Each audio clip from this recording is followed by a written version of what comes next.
Chapter 1483. But if the Grand Duke of Blindness was willing to cooperate, it would be completely different. Nobody knew a son better than his father. With this person's help, it would be extremely easy to find Ivan. In this way, it would save a lot of time. Of course, it was normal to pay some price for this. Everything depended on what the other party asked for. The Grand Duke of Blindness sat there in silence for a long time, weighing the gains and losses in his heart. In the end, he sighed and said, "In that case, I have 3 conditions." "Try to say it." Yang Chendong did not arrogantly say that he would agree even if the Grand Duke of Blindness had 100 conditions. He also answered very cautiously.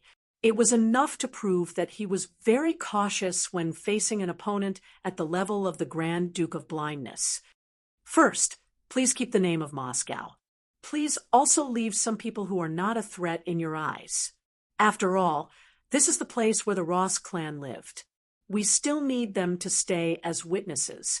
At least we won't let them disappear from this land so quickly and prove that the Ross clan was once the owner of this place."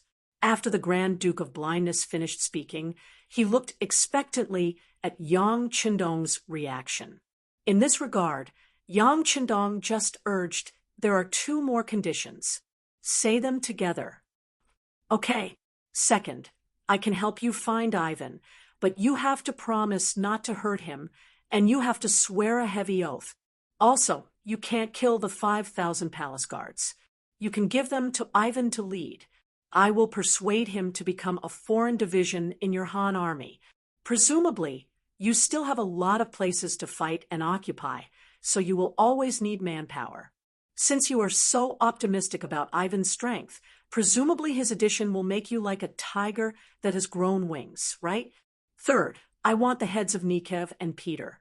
They betrayed us, so they must pay the price. That's all. As long as Bugnam of Gojosian can agree, I will do my best to help you. I will even come forward to appease the hearts of the people in the city. These people have feelings for this Grand Duke. Many of them are still willing to believe me."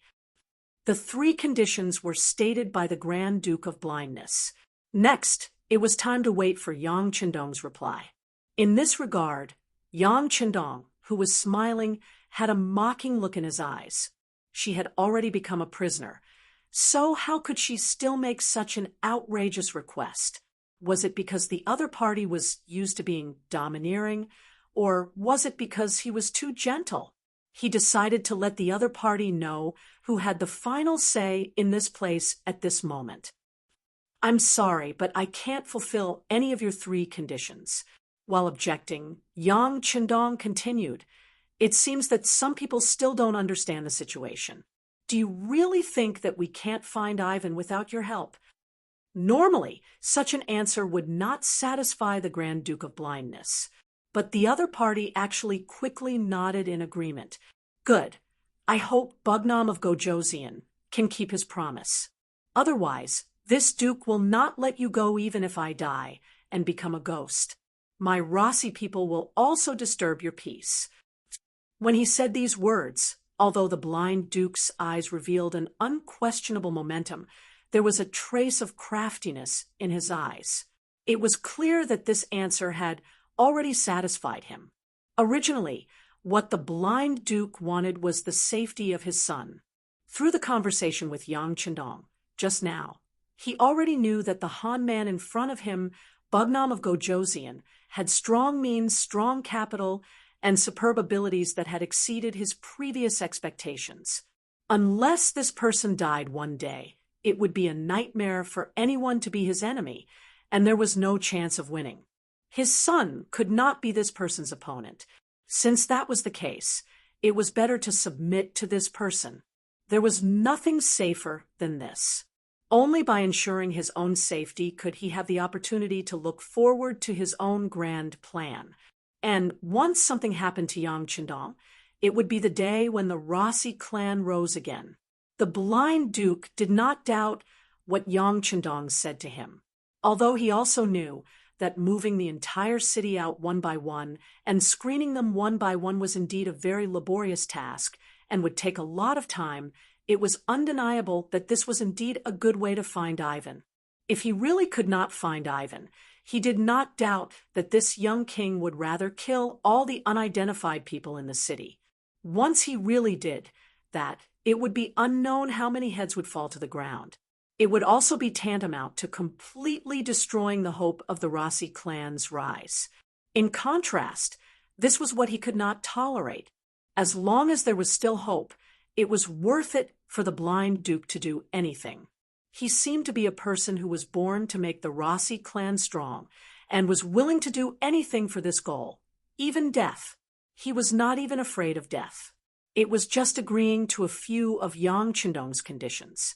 What was the big deal? Astonishment flashed across Yang Chendong's face when the Grand Duke of Blindness agreed to the conditions so readily. Seeing this, the Grand Duke of Blindness finally revealed a smile that hadn't appeared in a long time. What? Bugnam of Gojoseon, don't tell me you want to go back on your word? Go back on my word? How is that possible? Yang Chendong shouted, as if someone had stepped on his sore spot. He looked like he was pretending to be a tough guy. Since these words came from this king will certainly fulfill his promise. Then it's a deal. Next, I'll have to ask Bugnam of Gojoseon to invite some people to be witnesses. If there's no guarantee, I won't dare to trust my former enemy. You would do the same. The blind duke was happy that his plan had succeeded. Of course. Yang Chendong also looked like he was willing to accept his loss. Then he snapped his fingers and ordered someone to call over the high-ranking generals of the 5-star army in Moscow and a group of senior officials from the Rossi kingdom. He wanted to swear in front of everyone to prove that he was serious and, at the same time, dispel the blind duke's doubts. After doing all this, Yang Chendong seemed to be in a bad mood. It will take some time for these people to come. This king is a little tired and needs to rest now. After saying that, he turned and left without waiting for the blind duke's reaction. Beta Persei followed him. When the two walked out of the hall, Beta Persei saw that there was no one around, so he hurried to Yang Chendong's side and said, "Young master, did that old guy make you angry? If so, this little one will go back and kill him now. That way, no one will know the content of the previous conversation." "No need," Yang Chendong replied with a smile. Where was the angry look from just now? Just as the blind duke asked for a sky-high price, why wouldn't he pay? No one knew Ivan's power better than him. If he didn't find such a person, he wouldn't even be able to sleep in peace. In contrast, it was just agreeing to some of the other party's conditions. What was the big deal? Don't forget that Yang Chendong swore that as long as Ivan didn't rebel, he wouldn't do anything to him.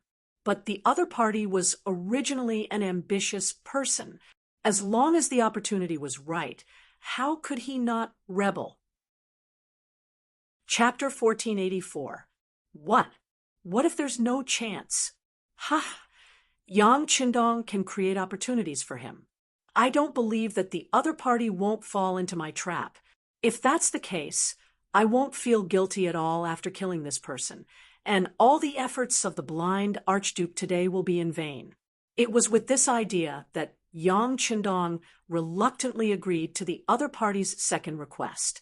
As for deliberately pretending to be angry, it was just to confuse the blind Archduke and not give the other party a chance to regret. After all, even if all the people in the city were moved out, they might not necessarily be able to find Ivan.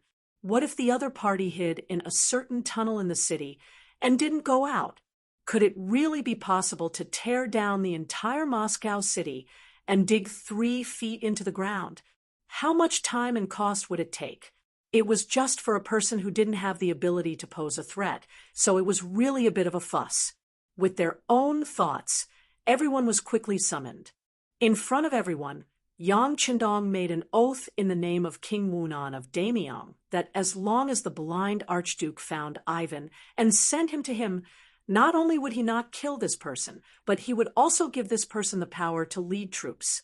He also promised that unless this person rebelled or made a real move, Yang Chendong would never kill this person. Violating this oath would incur the wrath of the gods. Yang Chendong made a statement in public, and the blind archduke was overjoyed. In front of everyone, he proposed several locations, and the well-prepared black cavalry divided into several groups to search for him. About an hour later, a stooped Ross clan man dressed in civilian clothes appeared in the hall. In the past, there were many people who pretended to be crazy in order to achieve great things. For example, Go Jian, who endured hardships, could even eat feces when he was crazy. Mr. Zhu Di of the Great Ming Dynasty also pretended to be crazy for a long time in order to dispel Zhu Yunwen's suspicion of him at that time. It was just that Yang Chendong had never seen those people, unlike the current Ivan, who he saw with his own eyes. He didn't know what was applied on his face, but it made his skin look a lot older. There were more wrinkles on his face, showing that he was far older than his age. There was also that stooped body, which didn't seem artificial at all, as if he was born like this, coupled with that silly smile. He really looked like a mentally retarded child. There was no trace of the young and high-spirited young master Yifan in his every move. He didn't seem to have the temperament that a noble should have, but Yang Chendong was still very sure that the other party was Ivan. Otherwise, the black cavalry wouldn't have brought such a person into the hall. Just as Yang Chendong was looking at this fool who the black cavalry said was sleeping in a horse barn, the blind Grand Duke, who was also standing in the hall, suddenly spoke. "My son, Ivan, your father-in-law has already talked to the King Wunan of Daemyeong. You won't be guilty, and you still have the right to lead the troops. Now, please restore your true body." As soon as these words came out of his mouth, the stooped man standing in the hall, whose eyes were originally dim, suddenly shone brightly. Then, the man suddenly straightened his body like a magic trick. As he stretched out his hand, some of the disguises on his face were also removed. A spirited and handsome young man in his 20s appeared in front of everyone. How could those who knew Ivan not recognize him? Who else could he be if he wasn't the wise young Master Ivan of the Ross clan, who was predicted to appear once in a few hundred years? "I finally caught you." Yang Chendong saw everyone's reaction and revealed a victorious smile on his face. At the same time, he was also shocked. Thinking about it, if this person was really dressed like this, even if everyone in the city had to go through a sieve, they might not be able to find him. And if he let him escape, he was really worried that the new Second Army commander, Sherbet, who was left behind to guard the city, might not be able to defeat him. Ivan was finally found. Yang Chendong also fulfilled his promise and gave him the position of Chiliarch, which consisted of 500 ordinary Mongolian soldiers and 500 palace guards. Anyone could see that the 500 Mongolian soldiers were there to keep an eye on Ivan and prevent him from doing anything that would endanger the 5-star army. With Ivan captured, the Rossi duchies no longer had any chance to make a comeback. Yang Chendong could finally rest assured and bid farewell to the Rossi duchies and prepare to leave. Before that, the new Second Army was also formed. Unexpectedly, the officers used were basically the same as the original members of the new Second Army. The commanders were Qiao Chao, the commander of the 104th Army, Li Jun, the commander of the 105th Army, Wu Hui, the commander of the 106th Army, Yang Chunfeng, the commander of the 107th Army, and Su Liang, the division commander of the army. The 4 division commanders were all promoted by 1 rank and became division commanders. The original division commander Su Liang was also promoted by 2 ranks and was promoted to division commander. The reason why all of them were recruited was to make it easier for Sherbet to manage them. Everyone was familiar with each other and could save a lot of time.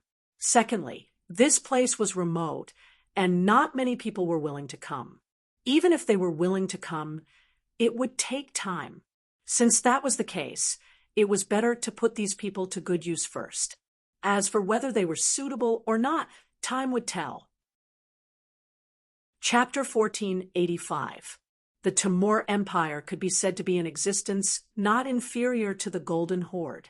Moreover, because of the lush grasslands around it, their development was rather fast. But it was precisely because of this favorable environment that ambitious people appeared one after another. The originally large Timur Empire was thus divided into several clans, like the Norman Khanate, the Ilkhanate, the Kazakh Khanate, the Crimean Khanate, and the Kazan Khanate. They were all once part of this empire. From this, one could see just how powerful the Timur Empire was. If not for the fact that it was divided, no one around it would be a match for it. These Khanates, who usually had their own agendas, were finally able to come together in the face of the powerful enemy, the Five-Star Army. Within the tent of Great Khan Amur, Saihan Khan of the Norman Khanate, Hassan Khan of the Ilkhanate, Janobek Khan of the Kazakh Khanate, Haji Khan of the Crimean Khanate, Ulu Khan of the Kazan Khanate, as well as Yang Salu and Ili of the Yusang tribes had gathered together. King Bao lied. Thanks to the heavy snow, these leaders, who had been nervous about the war, were able to gather together and discuss important matters. From this, one could see just how much pressure the Five-Star Army from the Byzantine Empire was exerting on them. Fortunately, none of them had been idle in this period of time. They had been constantly clashing with the Five-Star Army from the east, so they were already used to the rhythm of war.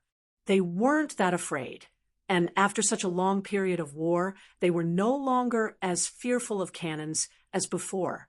But this didn't mean that they weren't afraid of the Five-Star Army. On the contrary, when they learned that the commander of the Five-Star Army behind them was King Wunan of Daemyeong, every member of the conference became extremely cautious. They had heard far too much about this Yang Qindong. Just the titles he had given him were numerous. For example, the most basic title of King Wunan of Daemyeong, the title of Heavenly Khan given to them by the grassland, and titles like God of War and God of War. No matter which one it was harsh to the ears, especially the title of Heavenly Khan. In many people's hearts, only their ancestor Genghis Khan could use this title, but now it was used by a Han. This was equivalent to a loud slap to their faces, causing them to blush. But even though they knew this, there was nothing they could do. Facing the Five-Star Army from the east, they could only fight to a draw at most. This was because they had a vast space and complex terrain, which allowed the cavalry to unleash their greatest advantage and suppress the less mobile cannons. This time, facing the Five-Star Army from the west, one could imagine what their chances of victory were. Are you really Han Chinese? Is that really the King Wunan of Daemyeong? Among the crowd, the Kazakh Kaganate's Khan, Janirbek, said with an angry face. It was said that the old Khan Mahama was killed on the spot, and the new Khan Bora was captured alive by the Five-Star Army. He was beheaded on the spot in New Salai City. This kind of method made their hair stand on end when they heard it. This was an existence that was even more ferocious than them. Having such a person as an enemy really made them panic at all times. Seeing that everyone was silent, Amor spoke again. Do you know why the Golden Horde was defeated? There were two reasons. One was that they underestimated the enemy, and the other was that they were not united. Facing such a powerful enemy, they did not take it seriously and were destroyed in the end. Of course, the reason why they were defeated so quickly was largely due to the desertion of the Cherkass and Allans. Since that is the case, I hope that everyone can change these two problems.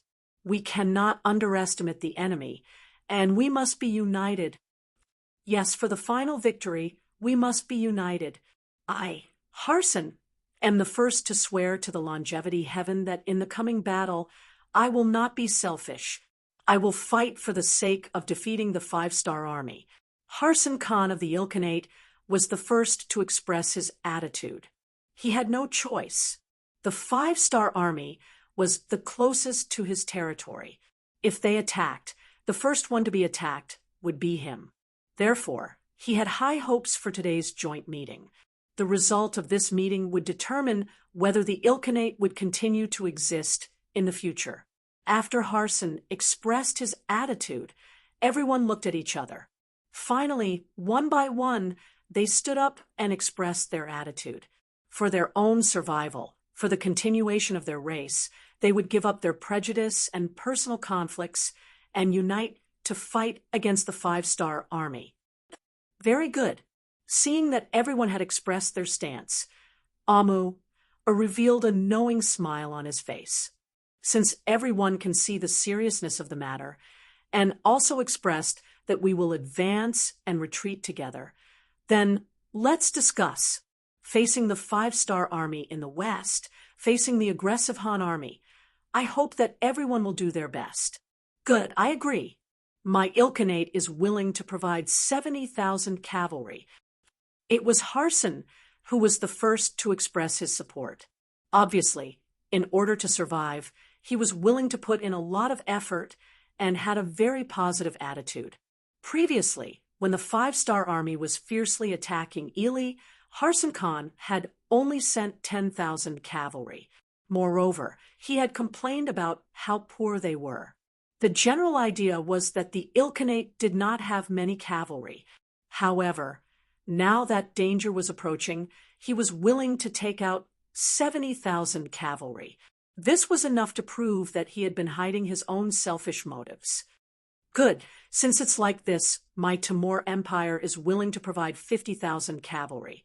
A good start made Amur Khan smile. They were willing to send 50,000 cavalry. As the most powerful and the head of the Khanates, the Timur Empire had already sent 50,000 cavalry to deal with the 5-star army from the east. Now, it was sending another 50,000 cavalry to the west. From this, it could be seen that this person had a good view of the overall situation and knew how to treat everyone equally. With Harsan and Amur Khan taking the lead, the other Khanates had no choice but to send soldiers to help. Among them, the Norman Empire sent 50,000, the Kazan Khanate sent 50,000, the Crimean Khanate sent 30,000, the Kazakh Khanate and Yuseng sent 20,000, and the Ely Khanate sent 10,000, making a total of 300,000. In an instant, they had gathered 300,000 soldiers. Harsan's face was filled with smiles. It seemed that it was not impossible for them to fight against the 5-star army. As long as they could deal a heavy blow to their opponent, they would have a chance to negotiate. At that time, he would be willing to pay tribute every year and call the other party his suzerain. Presumably, they would have a chance to escape this disaster. Yes, Harsan had never thought about defeating the 5-star army.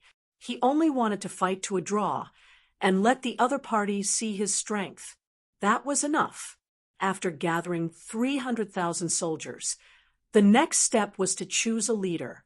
In the end, under Amur Khan's suggestion, Harsan became the leader of the army.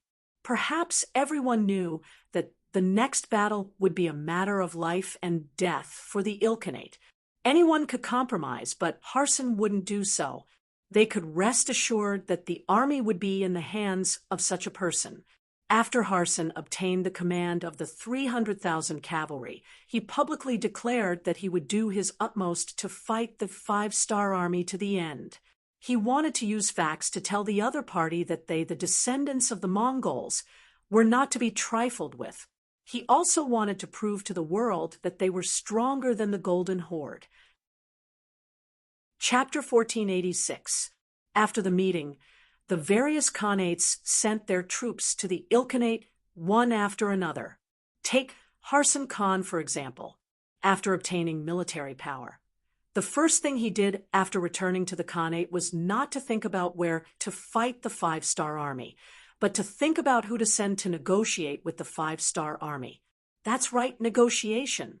Even with these 300,000 people, Harsan Khan did not think that victory would definitely belong to him. Because as long as a war broke out in his Ilkhanate, no matter who won or lost, the one who would suffer in the end would only be himself. A large number of water plants would be destroyed. How would they survive in the future? It would be best if they didn't fight. The military power he wanted was to increase his confidence in negotiating with the five-star army. In the past, he only had one Khanate, so naturally he couldn't compete with the five-star army. But now he had 300,000 cavalry. He believed that with such strength, the five-star army should sit down and have a good talk with him. Therefore, before the 300,000 cavalry from the various Khanates were fully assembled, Yang Qindong had already received the news. What was even more ridiculous was that the person who passed the news was actually the special envoy sent by Harsan Khan, Alateng. It was him who told the enemy, the five-star army, about his side's preparations. Peace talk? Envoy. After hearing Beta Persei's report, Yang Qindong's face was full of suspicion. No wonder he would lose his composure like this. It was because his actions had already told everyone that in front of the five-star army, there was no such thing as coexistence. Either the whole country would surrender and be occupied by us, or the whole country would be destroyed by us and be occupied by us. Countless facts had already proven this point. Logically speaking, this Ilkhanate should have known, but he still sent an envoy, which greatly exceeded Yang Qindong's expectations. But after a moment of surprise, Yang Qindong thought that this must be because Harsan Khan still had hope in his heart for peace. Since that was the case, he might as well make good use of it. In that case, arrange for Ivan to talk with them. Tell Ivan to hold back the opponent, but we still have to attack. Once the snow melts, it will be time for us to launch our attack. Yes, young master, Beta Persei replied with a smile. He could already understand Yang Qindong's intentions, letting Ivan, who had always hated the Mongols, negotiate with the other party.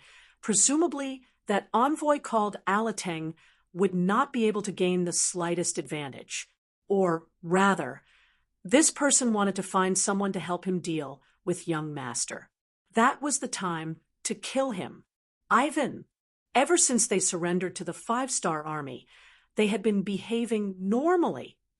As his father-in-law had told him before he left, he could not perform too well. Otherwise, Bagnam of Gojoseon would pay close attention to him. However, he couldn't perform too badly.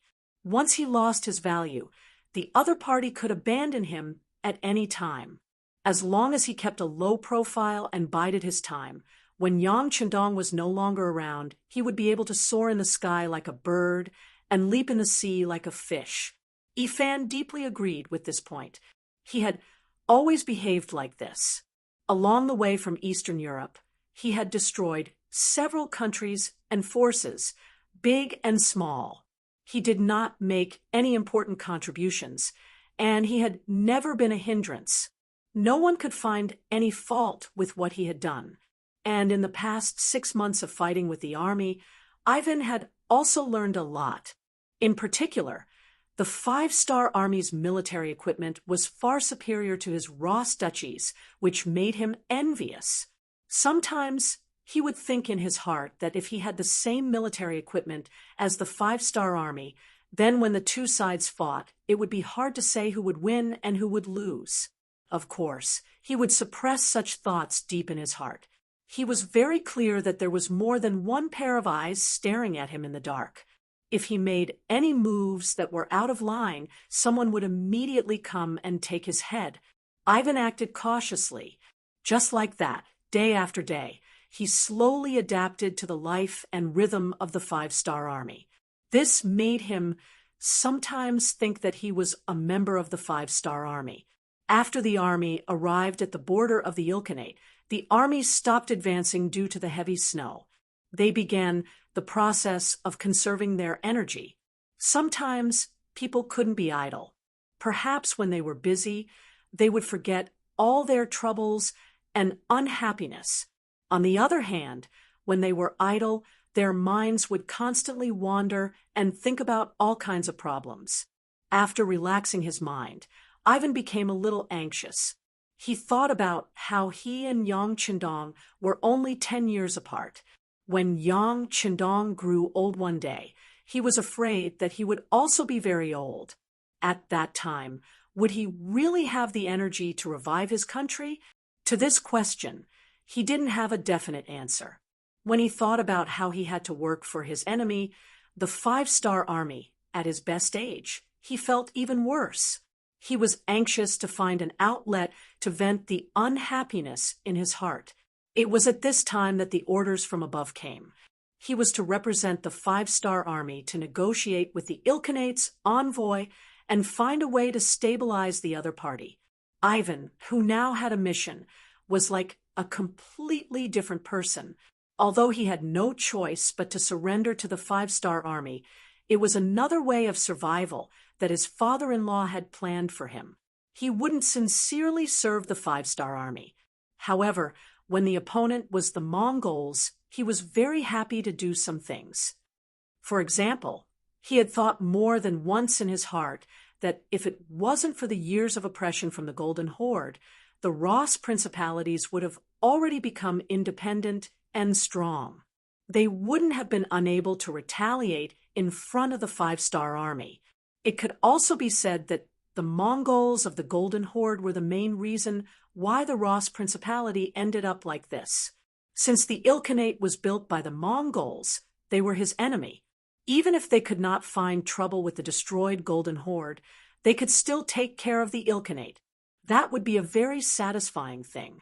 Regarding this mission, Ivan gladly accepted. Soon after, he met the envoy from the Ilkhanate, Altung. This was a fat man. Compared to the skinny face of the people from the prairie, his face was white and his body was fat. It could be seen that this person's standard of living was very good. Usually, people like this were the most afraid of death and the most afraid of losing everything. This was the first time Ivan met him, and this was the definition he had given him. Alting was completely unaware. He squinted his small eyes and looked at Ivan. He didn't say anything, but he gave off a feeling of humility. This wasn't surprising. This time, he was here to ask for peace. How could he be arrogant?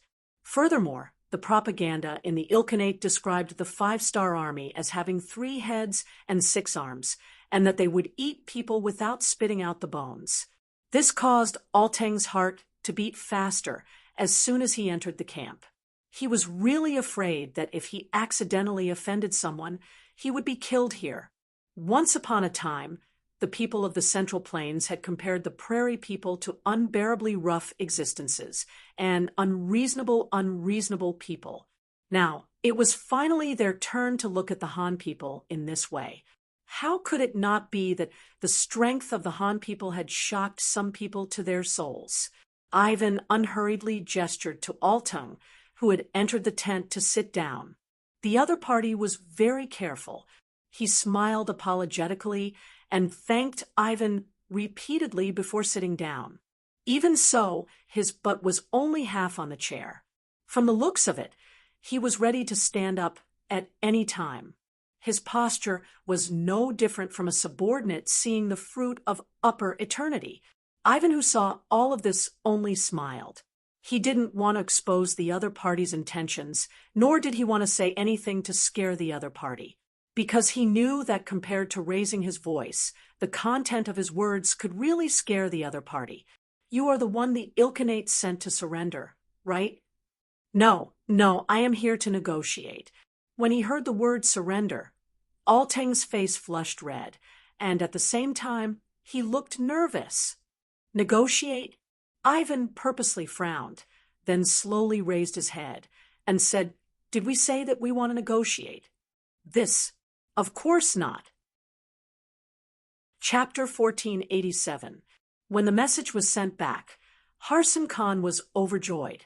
He didn't want to fight, especially on his own territory. This was tantamount to destroying his strength, so even if there was a chance for peace talks, he wouldn't miss it. When he heard that there was hope for peace talks, Harsan Khan was overjoyed. He didn't send people to ask why the reinforcements sent by the other Khans hadn't arrived yet. In his opinion, it would be best if there was no war. If the reinforcements didn't arrive, he could save a lot of military provisions. 3 days later, Altung felt that Ivan's anger should have subsided a little, so he asked the 5-star army soldiers guarding outside his tent to pass on a message.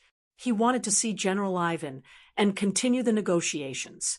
In the afternoon, in the same big tent, Altung saw Ivan, who reeked of alcohol.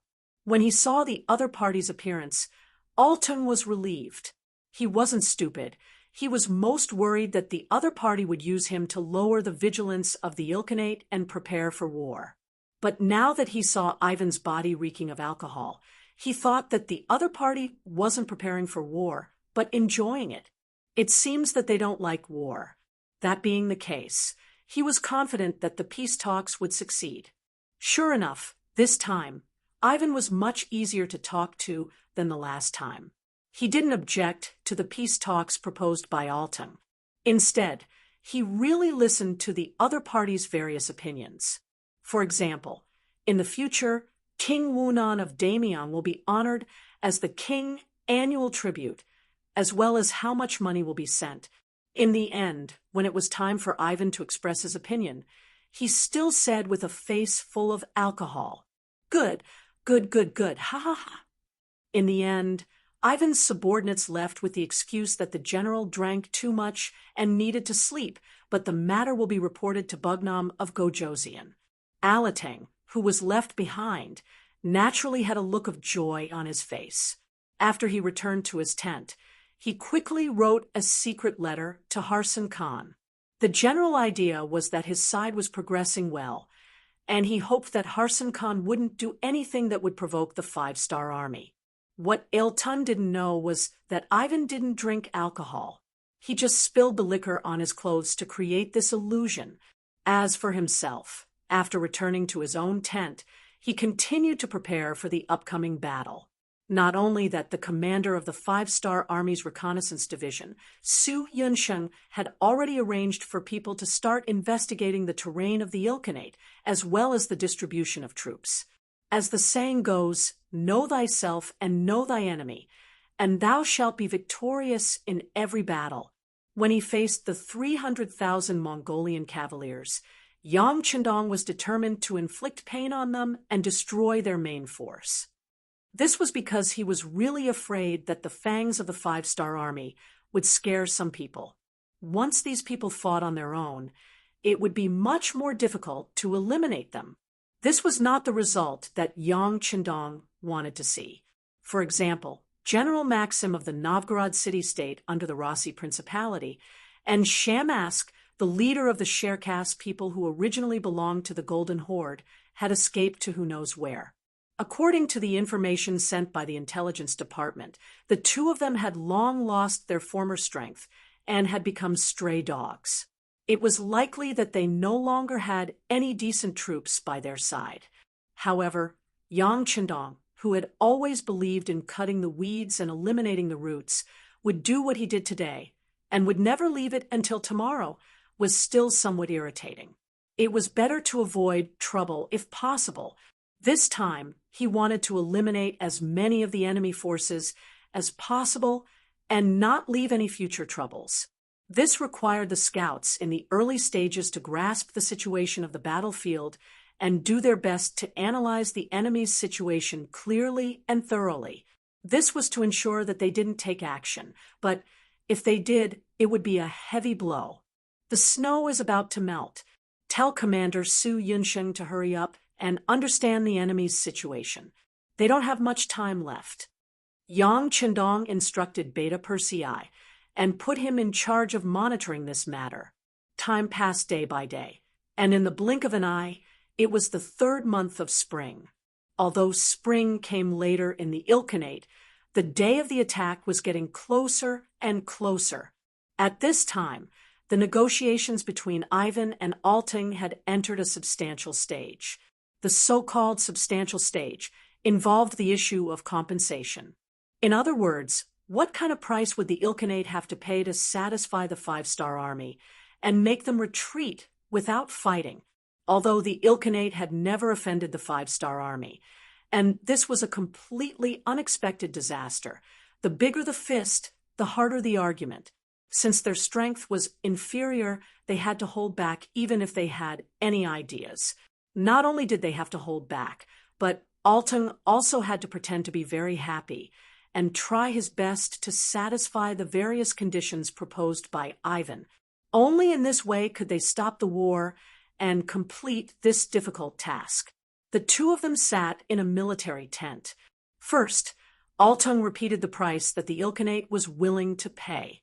For example, how much gold and silver, how many horses and sheep, and even a certain number of slaves they were willing to hand over to the five-star army in order to avoid this war.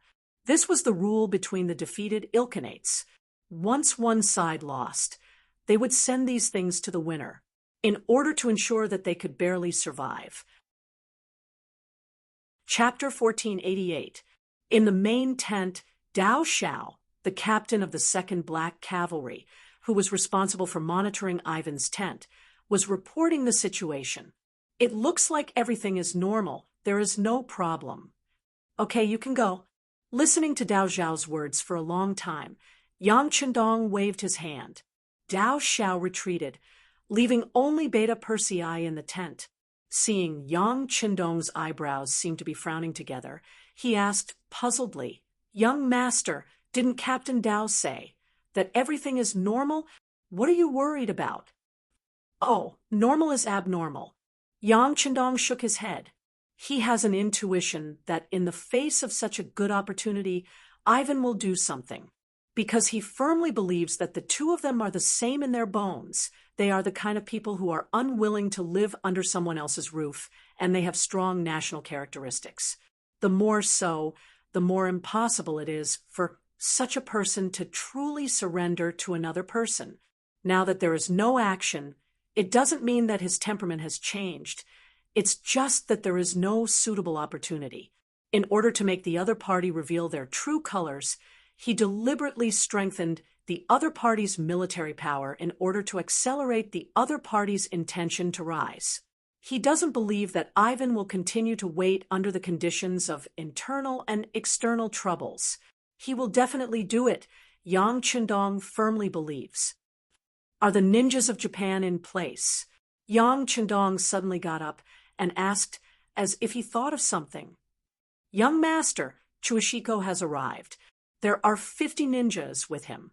Beta Persei had already received the report, but because there were only 51 people, he didn't report this small matter. "Very good. Tell Chuishiko to come down and see me. Remember, see me secretly. No one except the Black Cavalry should know about this." Yang Chendong ordered. Just as Yang Chendong arranged everything in the main tent, the messenger of Ilkhanate, Alateng, was sitting in his tent with a pale face. If one took a closer look, they would notice that his body was trembling. Yes, Alerting was very scared at this moment, when he suddenly found that his efforts these days not only did not help the Ilkhanate, but also helped the tyrant. He hated himself to death. Why did he trust the five-star army so much? They had actually made preparations to attack the Khanate behind his back.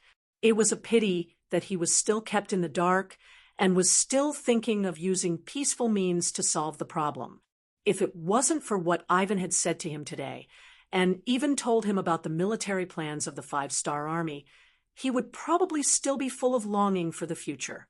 The Han people's way of saying one thing and doing another made Altung completely lose hope in the peace talks. What he needed to do now was to send the general military plan of the five-star army back to the Khanate. This was the most important thing. However, when he thought of the fully armed five-star army soldiers outside the tent, how could he do that? General Ivan had already said that there was nothing he could do about this matter, and that he needed to find a way himself. Solution?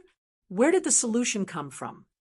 When he thought of the failure of the peace talks, his value as an emissary would be gone, and he might even die here. His whole body was covered in cold sweat. He really didn't want to die. It was better to live than to die. When he thought of living, Alting's gaze fell on his bag. There was a kind of herb inside. After eating it, people would foam at the mouth and become unconscious. It was like being poisoned. The process was no different from peeling off a layer of skin. The advantage was that he could recover after some treatment. Although he would have to suffer a lot, it was better than dying. This was originally the preparation he made before. If he couldn't go against the situation, he might be able to escape with this method. After all, the 5-star army didn't want an emissary to die in their camp. It wouldn't be good if word got out. People who were afraid of death were always strange. They would always think of all kinds of solutions. He originally thought that this time the peace talks would go smoothly, and he wouldn't need to use this thing, but now it seems that he still had to take this step. Let's hope it can fool the 5-star army. Altung sighed in his heart. He came to the bag, took out the herb disguised as a tea cake, got a cup of water, and swallowed it. About half an hour later, Yang Qindong was in the tent reading the telegram sent by Qian City. It said that the first batch of engines was finally replicated, with the help of a large number of books, and most importantly, with the help of realistic reference materials. The engine problem of the motorcycle was finally solved. Once there were no problems with the trial production, Yang Qindong would have the first batch of motorcycles. It would accelerate the transportation ability on land and increase the mobility of the 5-star army by more than one level. Just as he was sighing about the various benefits this initiative would bring, Deputy Captain Badeo Jiang, who was in charge of tonight's shift, walked in. 6th Young Master, General Ivan suddenly sent a message saying that the emissary of the Ilkhanate is in critical condition. What should we do? His life is in danger. This sudden news interrupted Yang Qindong's train of thought. He couldn't help but raise his head and ask. Yes, that's what the report said. I've already arranged for the doctor to check on him. There should be a result soon. Badeo Jiang nodded and replied. Just as they were talking, there was another report from outside the door. Then the military doctor came in to report that the emissary named Altung was indeed poisoned. His condition was very bad, and he could die at any time. 6th Young Master, the emissary is dying, but the military doctor said that he shouldn't die so quickly. After all, Altung is quite fat, so he should be able to last for a day or two. Should we send him away? Badeo Jiang carefully suggested. Is this what you mean? Yang Qindong asked with interest after listening. No. This is what General Ivan said in his report. He thinks that since he's an emissary, he represents the face of the Ilkhanate. If such an important person dies in our camp, there will be a lot of problems. Since that's the case, it's best to send him away while he's still alive. We can ask the Ilkhanate to send another emissary here. Thinking of what Ivan said in his report, Badeo Jiang said almost exactly the same thing. Yang Qindong heard that this was Ivan's idea, and a smile appeared on his face. Well, since that's the case, let's do as General Ivan said. After all, the emissary's problem has always been this person's responsibility, right? Hearing that Yang Qindong agreed, Badeo Jiang nodded and turned around to pass on the order. Leaving Yang Qindong alone in the command tent, he closed the contents of the telegram and unconsciously hummed a tune that no one had heard before. Badeo Jiang left the command tent and saw Ivan waiting anxiously 100 meters away. General Ivan, the 6th Young Master, said that you've always been responsible for the emissary's problem. Since Altung is dying, immediately send him away and ask them to send another emissary. By the way, the emissary's food needs to be carefully checked in the future to prevent this from happening again. The last sentence was added by Badeo Jiang himself. He felt that it was necessary to say it, and because of this sentence, the suspicion in Ivan's heart was dispelled. He even suspected that Yang Qindong had seen through his trick. But when he heard this sentence, his face relaxed a lot. Okay, I'll be careful in the future. Then I'll go arrange it. Ivan turned around and left, lamenting Alteng's decisiveness in his heart. Originally, he was curious about how Alteng would leave the Five-Star Army's camp. He didn't expect Alteng to go all out and use such an extreme method. Although Ivan didn't know how Alteng did it, but his intuition told him that Alteng would be fine. At most, he would suffer a little. This was all because Alteng was afraid of death, and people who were afraid of death would always think of many ways to survive. Ivan watched as the Ilkhanate's emissary group left. He looked at Alteng, who was carried on a stretcher, and didn't say a word from the beginning to the end, only foaming at the mouth from time to time. He was really worried. He was afraid that the medicine would be too strong, and that Alteng wouldn't be able to last until he saw Ilkhanate. But at this point, there was no use in hesitating. He had already told Alteng about the Five-Star Army's attack plan, and it wouldn't be long before Ilkhanate knew about it. That would be equivalent to betraying the Five-Star Army. In that case, there was no turning back. I hope everything goes well. He sighed. At this moment, Ivan looked in the direction of the central camp. He knew that if the plan went well, his ultimate goal would be there. At that time, with his 500 palace guards, he might have a chance of winning. If he could really kill Yang Qindong, his plan would be a success. In the blink of an eye, 3 days had passed since Alteng left. In these 3 days, they didn't see any emissaries from Ilkhanate. Not only that, just a moment ago, Commander Su Yunxing found out that a large number of cavalry had been mobilized in Ilkhanate's territory. From the looks of it, they were about to go to war. The sudden change was heard by some generals, and they couldn't understand it. Could it be that some information was leaked? Or did Ilkhanate have no intention of negotiating at all? They were just like him, using the peace talks to buy time, but were actually secretly preparing? In the central camp, Yang Qindong also received the battle report from the scout division. He raised his eyebrows, and his eyes revealed a trace of undetectable killing intent. Summon all generals above division level. Come in for a meeting.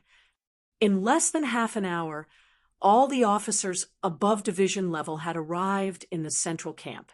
There were also a few people who were stationed far away, so they would catch up in a short time. But Yang Qindong didn't need to wait for them. Speed was the most important thing in war. Since the other side was already prepared, if he didn't act early, he would lose the initiative. Chapter 1489. Seeing that most of the people had arrived, Yang Qindong stood up from his seat. Following his action, everyone immediately fell silent. Everyone looked at Yang Qindong expectantly, waiting for his decision. Everyone, this king originally wanted to solve the problem of the Ilkhanate peacefully. However, there are some people who don't believe in heresy. They don't believe that our Five-Star Army is invincible. They still want to fight. Since this is the case, we should use our actions to tell some people that those who provoke our Five-Star Army will definitely die. Is everyone confident? Yes. The high-ranking officers all shouted in unison. Their voices were so loud that it seemed like they wanted to flip the roof of the tent over. Very good. Since that is the case, I will now announce the battle order. Considering that the Ilkhanate is already prepared, this time we will change the attack plan appropriately. The initial battle plan will remain unchanged, but midway through, it will be.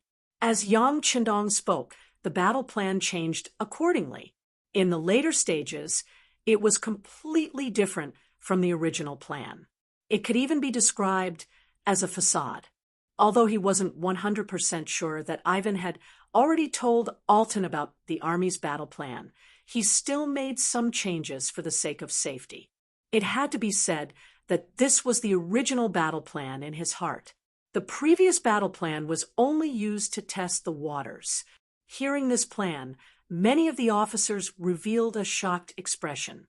They had a feeling that this plan was simply a copy of the first battle plan.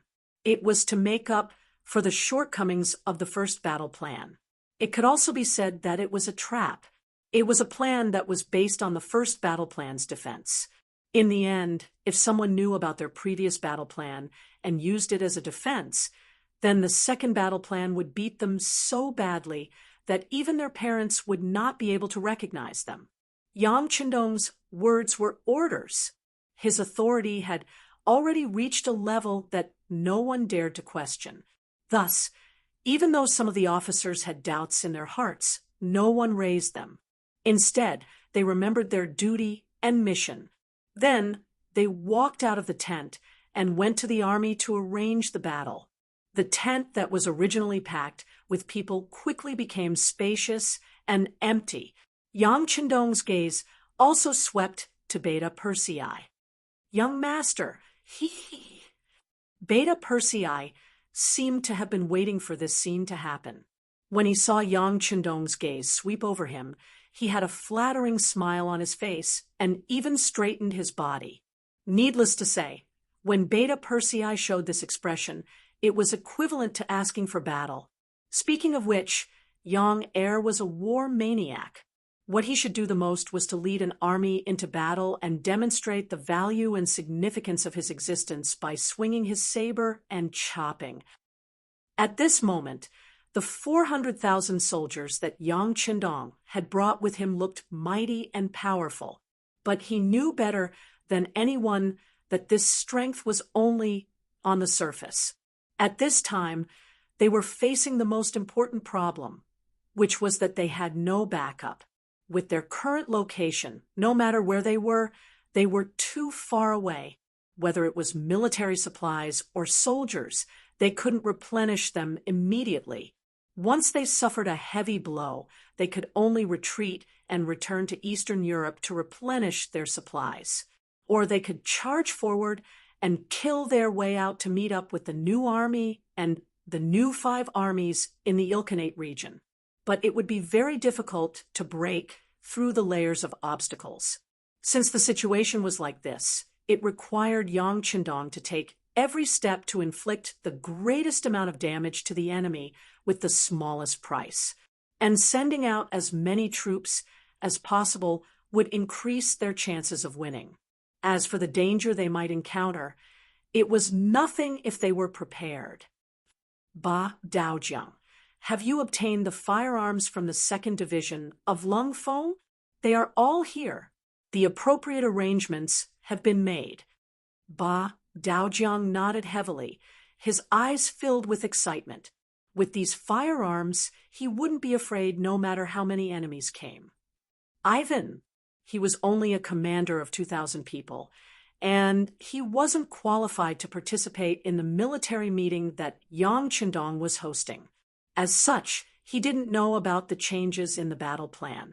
Otherwise, with his intelligence, he would have given up all the prepared actions after knowing all of this. That way, Yang Chendong wouldn't have the chance to deal with him. As Ivan's subordinate, Qi Wen, one of the generals of the Golden Horde, was the current commander of the Ming Army's 3rd Division. The Ming Army is divided into 5 divisions, each of which has 40,000 people. The 1st Division commander is Wu Shugu. The 2nd Division commander is He. The 3rd Division commander is Qi Wen. The 4th Division commander is Baru, and the 5th Division commander is Wu Tua. The Forerunner Division has 100,000 people and is split into 2 divisions. The 1st Division is Ahuli, and the 2nd Division is Nikolov. The 1st Division has 50,000 people. In his tent, Ivan and a dozen other commanders of 2,000 people gathered and listened to the battle plan that General Qi Wen had arranged for them.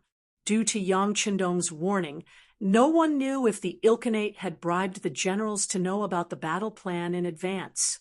Therefore, Chiwen didn't mention anything about the change in the battle plan. He only said one sentence at the end of the meeting. On the battlefield, changes can happen at any time. It is very likely that we will have to make some changes according to these changes. When the time comes, everyone just needs to wait for orders. They all arrived 3 days ago. Harsan Khan smiled proudly. This time, in order to support the Ilkhanate, the reinforcements sent by the other Ilkhanates arrived on time. With 300,000 cavalrymen in his hand, he had a great feeling that no one in the world could compete with him. Listening to Harsan Khan's proud answer. This time it was Alateng's turn to have a puzzled look. If that's the case, why didn't the great Khan send out the army to block the 5-star army's attack direction and seize the initiative? Oh, no hurry, let's wait and see first. Harsan Khan said slowly. Obviously, he didn't completely believe the information that Alateng exchanged with his life, and he also didn't believe the young man who was supposed to be the heir of the Ross Principality. After hearing this, Alateng's face turned red. However, he didn't know what to say. After all, he couldn't guarantee that Ivan was telling the truth. If there were any discrepancies, it would involve the lives of 300,000 cavalrymen. Even if he killed himself, he wouldn't be able to bear the responsibility. As expected, the commander of the alliance, Great Khan Harsan Khan, didn't completely believe the information that Ivan said. When the news was sent back, Yang Qindong let out a sigh of relief. This gave him more time to adjust his strategy. When Harsan Khan found out that Ivan's information wasn't wrong, he would definitely send out all his troops. This way, the 5-star army's revised attack plan could be put to use. At that time, it would be time to deal a heavy blow to the enemy and obtain victory. At this moment, Yang Qindong could almost see the scene of victory, but what he didn't know was that danger was surrounding him. 20 miles to the left of the 5-star Legion Corps, a force of 30,000 Mongol cavalry was hiding in a dense forest. Just from the fact that these cavalrymen were holding grass in their hands, their horses were wrapped in their hooves, and the fact that 30,000 people were piled up together without making a single sound, one could tell that this was an extremely elite cavalry force. If Yang Qindong was here, he would be able to recognize at a glance that the leader of this group of generals was the one who had disappeared for a long time, the one who once had an illustrious reputation on the grassland, Master Tolos. This was a group of elite Mongolian cavalrymen, led by Yeshen. Ever since they were defeated and forced to leave, Yeshen brought 60,000 cavalrymen and escaped from the 5-star army's line of sight. In order to hide their tracks, they were very careful along the way. They passed through dense forests and walked through deserts. They would go wherever there were fewer people. Furthermore, in order to make the 5-star army forget about them, they would hide wherever there was human habitation. Sometimes, in order to avoid people, they would take a detour of tens or even hundreds of li to completely hide their tracks. He didn't follow his subordinates to the front lines. He knew that his chance had come. Leader, should we send someone to scout? It would be best if we can confirm that Yang Qindong is indeed in the central camp before we make our move. That way, it would be safer. Deputy General Bo Mu gave his opinion in an experienced manner. We don't have time. Yeshen shook his head and rejected this suggestion. He didn't know when the 5-star army would return after setting out. What if they didn't wait for the right opportunity and the other party's main force returned?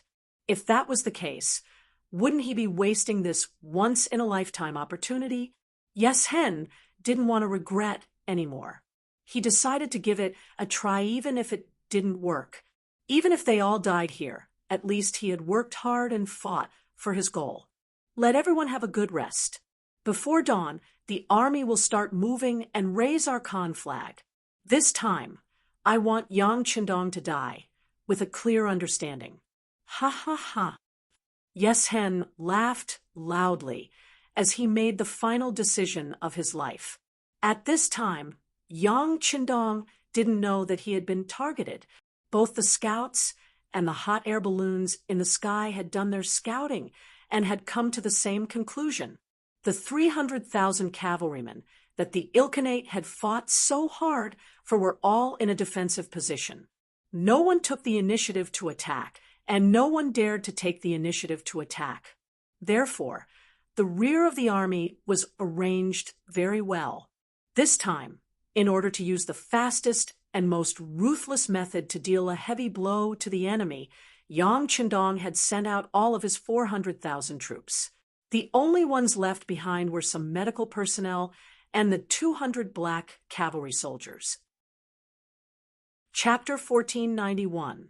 Yang Qindong even purposely separated his provisions camp because there were tens of thousands of cavalrymen in charge of guarding the provisions.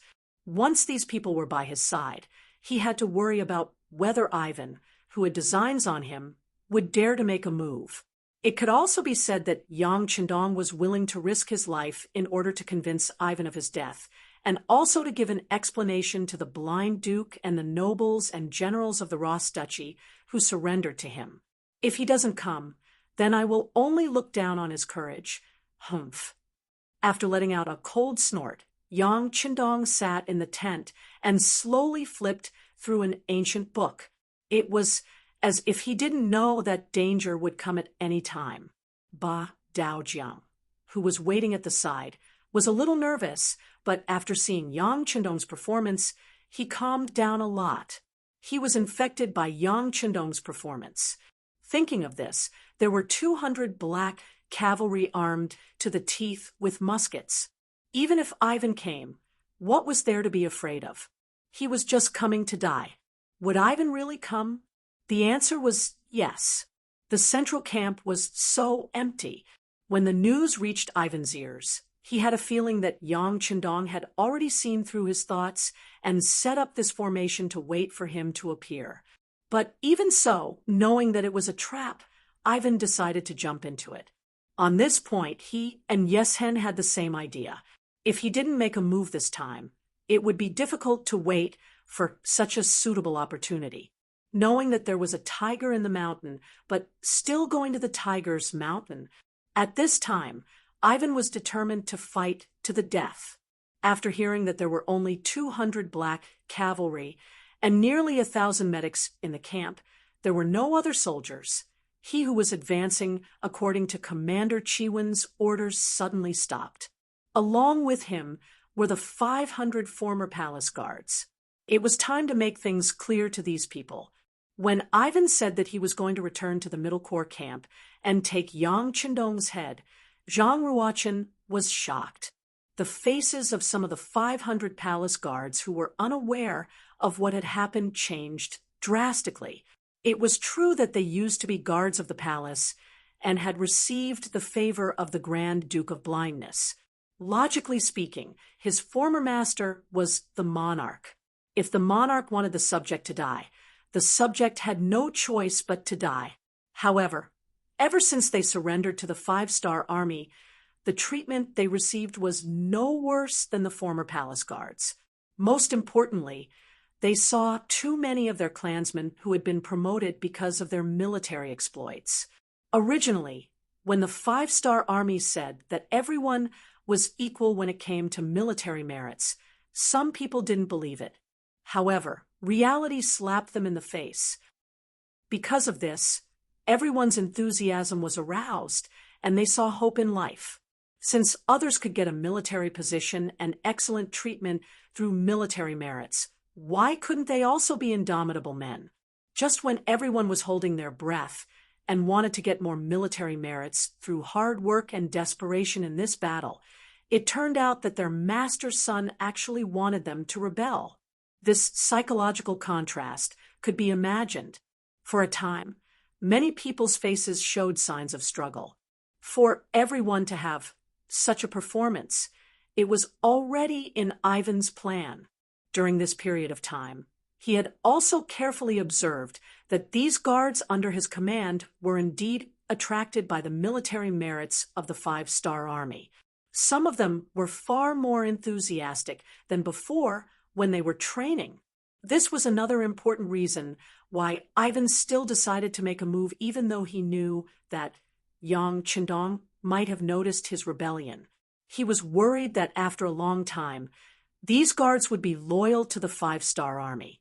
If that was the case, he wouldn't be able to find help when he had the chance. Just based on this point, he had to rebel. He had to rebel now. The famous Ivan the Great in history wasn't called for nothing. When it came to bewitching people, he wasn't much worse than the earliest political commissars of the Five-Star Army. He acted as if he didn't see the hesitation on everyone's faces and said, "You are all people that father-in-law once trusted. You are all the most outstanding youths of the Ross clan. You are all the future hope of the Ross clan. You shouldn't stay in the Five-Star Army and be enslaved by the Han people. Even our descendants will be born as slaves. On the contrary, we should be the ones standing at the top. Now, I am willing to invite everyone to fight for the future of the Ross clan. In the future, your names will be remembered by future generations. Your descendants will also be happy and proud to have ancestors like you. Brave warriors, please take out your sabers and wave your arms. Let's fight for the future of the Rossi clan. I, Ivan, hereby promise that no matter who you are, those who die in battle will be remembered forever. Those who survive will also enjoy endless glory and wealth. Now, let me ask you, are you willing to fight with this young master?" When he said this, Ivan intentionally glanced at Corella and a few other confidants in the crowd. Corella and the others, who had been waiting in the crowd for a long time, immediately waved their arms and shouted loudly, "Yes, yes!" This shout, perhaps due to the crowd mentality, or perhaps because Ivan's eloquence was too good, painted a grand blueprint for everyone. In short, more and more people shouted that they were willing. In the end, finally, all 500 a satisfied look flashed across Ivan's face, as if anyone who fell behind was a coward. Everyone, the morale was raised, master, and everyone's enthusiasm was aroused, and rebuild the Ross nation. Kill Yang Qindong and rebuild the Ross nation. Under the lead of Corella and the others, the shouts became louder and louder. Amidst the shouts, the 500 cavalrymen followed Ivan, who had already rushed out, and charged towards the central camp. Ivan's troops, who were less than 10 miles away from the central camp, separated from the main force when the sky turned dark. Because the order to retreat did not reach the ears of the 1,500 soldiers, they continued to advance according to the set goal, so the nearby allies did not notice this change. By the time they realized that something was wrong, the battle had already ended.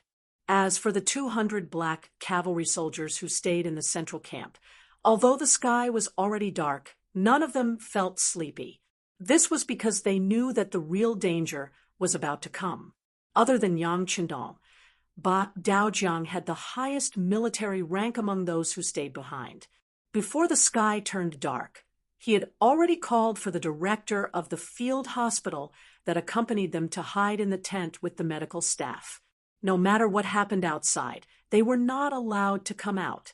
This was an order. The director was also confused. This was not the first time he had encountered a field hospital and a central military tent in the military camp. After all, they were non-combat troops and could play a very good role in treating the wounded. They did not need to go to the battlefield and would still be protected. But this time, it was the first time he encountered a situation where only 200 black cavalry soldiers were left in the central camp. Yang Qindong was Yang Xie's leader, the leader of the Five-Star Army. Leaving only 200 people to protect him was really puzzling. Could it be that there was a deeper meaning behind this? Although he was puzzled, the director did not dare to ask. He knew the rules of the army. If you should know, someone would naturally tell you. If you should not know, even if you asked around, you would not get any results. If you were not careful, someone might talk to you. If that was the case, you would be in trouble. Following Ba Daojiang's orders, the director arranged for the medical staff to stay in a few dozen tents. After giving them some short knives and other defensive weapons, he told them not to come out without orders.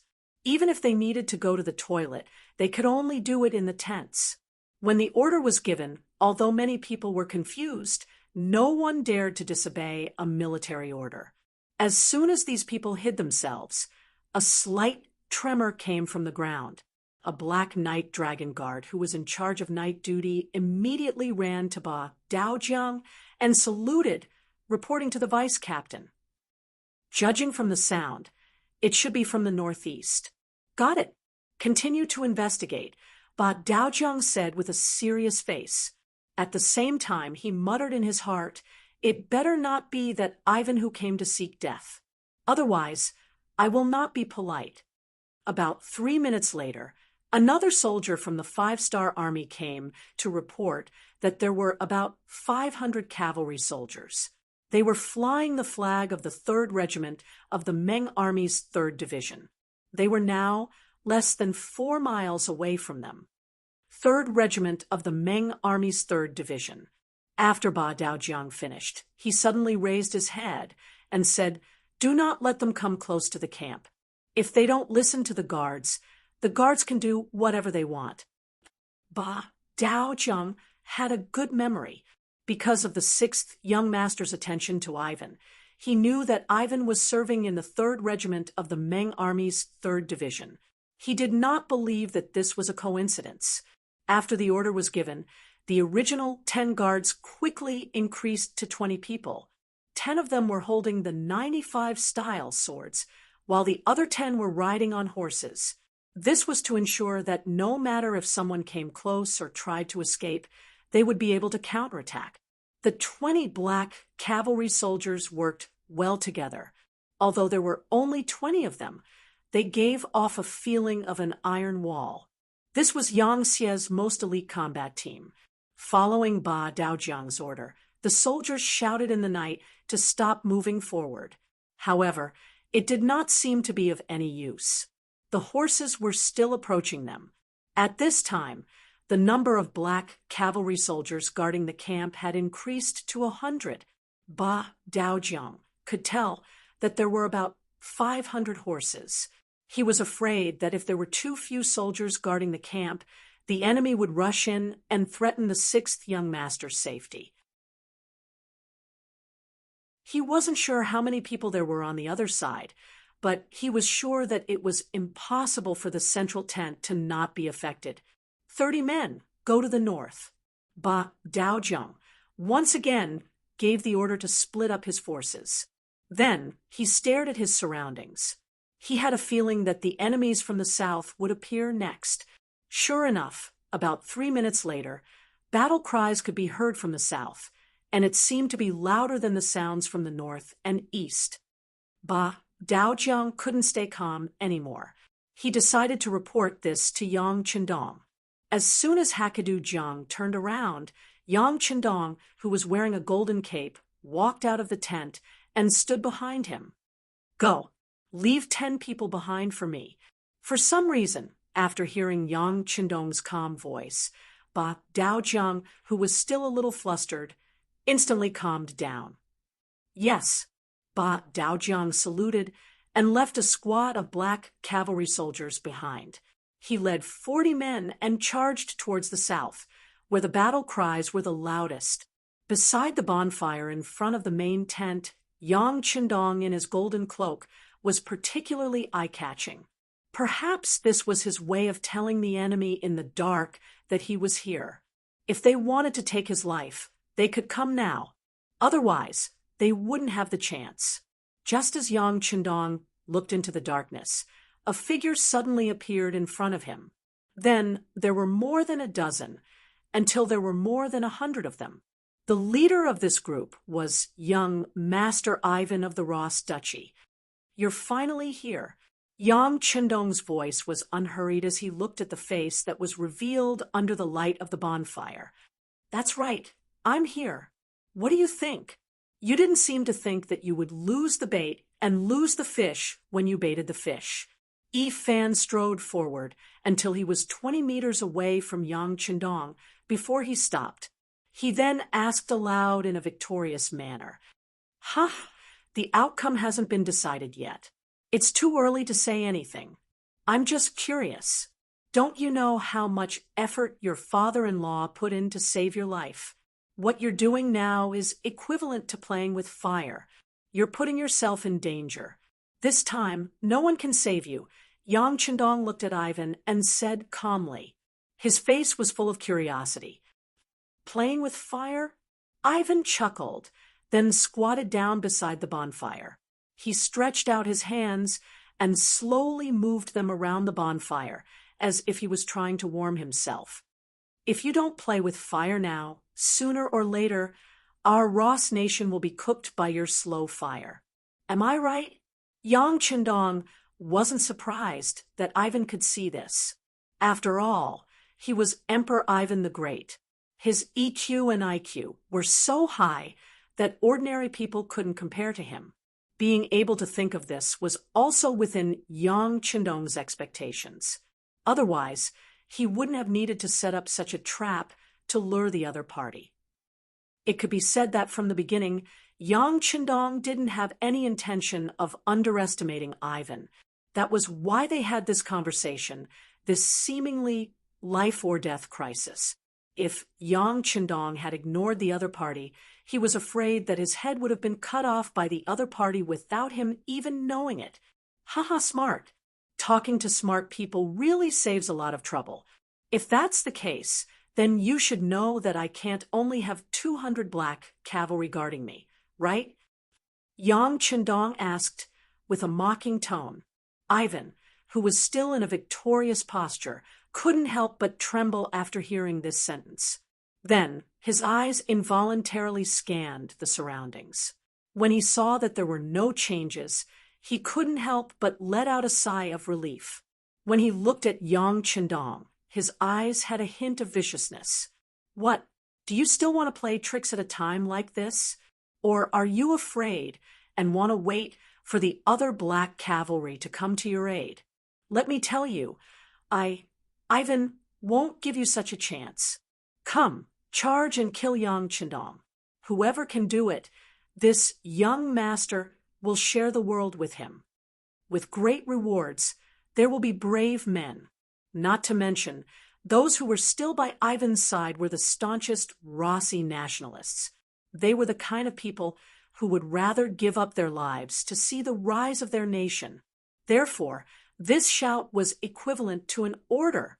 100 guards shouted and charged with their swords raised. Protect the 6th young master. The remaining 10 Black Knight Dragon Guards quickly tore off the black cloth behind their backs, revealing 10 shiny 95-style guns that had been polished with gun oil. "No need. These people are all brave warriors. Let them die under my sword," Yang Chendong said with a smile, as if he didn't take the enemies in front of him seriously. This scene happened to be seen by Ivan. For some reason, he had a bad feeling in his heart. Although he did check the movements of the various armies and observe the surroundings before making a move, he was sure that there were no reinforcements from the 5-star army nearby. But there was always a possibility. This King Wunan of Damyong was someone who had conquered many places, who knew if he had also conquered some powerful factions and teams when he conquered other nations.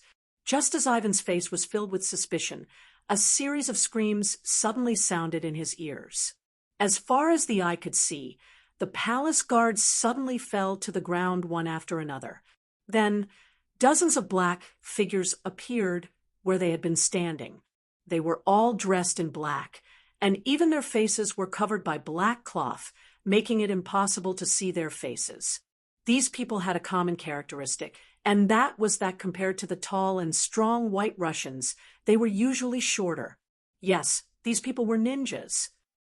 Led by the special ninja under the Kurosawa, they were a surprise force arranged by Yang Chendong near the Central Army tent. The only thing that gave Ivan a headache was when he didn't give himself away. Once he decided to make a move, there was nothing to be afraid of, because with the 500 palace guards in his hands, it was impossible for him to threaten Yang Qindong. If it wasn't for the fact that he needed evidence, he could have just sent a cavalry team to eliminate him. With the appearance of the ninjas, Yang Qindong became a spectator. Unknowingly, there was a large chair under his butt. He was sitting on it next to a bonfire. It was April, so the night was still very cold. "Who are you people? Why are you helping the evildoer? If you retreat now, this Gongzi can pretend that nothing happened." Even though he knew it was useless, Ivan still shouted it out. This was his only hope now. Unfortunately, his shout didn't attract any response. It wasn't that the Kurosawa disdained to talk to him, but Ivan shouted in Russian. The other party couldn't understand, so how could they respond? Yang Qindong, who understood, laughed and replied for the Kurosawa. "They are ninjas from the Japanese province. They like to use the environment to kill people without leaving a trace. Hee, if we were to fight on horseback, these ninjas might not be your match. But in the darkness, on land, they are the true kings. Even this king's black cavalry can't compare." Corella was stunned for a moment, but he quickly nodded. "Don't worry, Gongzi. Leave this place to me." "Good." Ivan was touched to have such a loyal subordinate, but just as he nodded before he could turn around to escape, Corella already fell to the ground with a plop.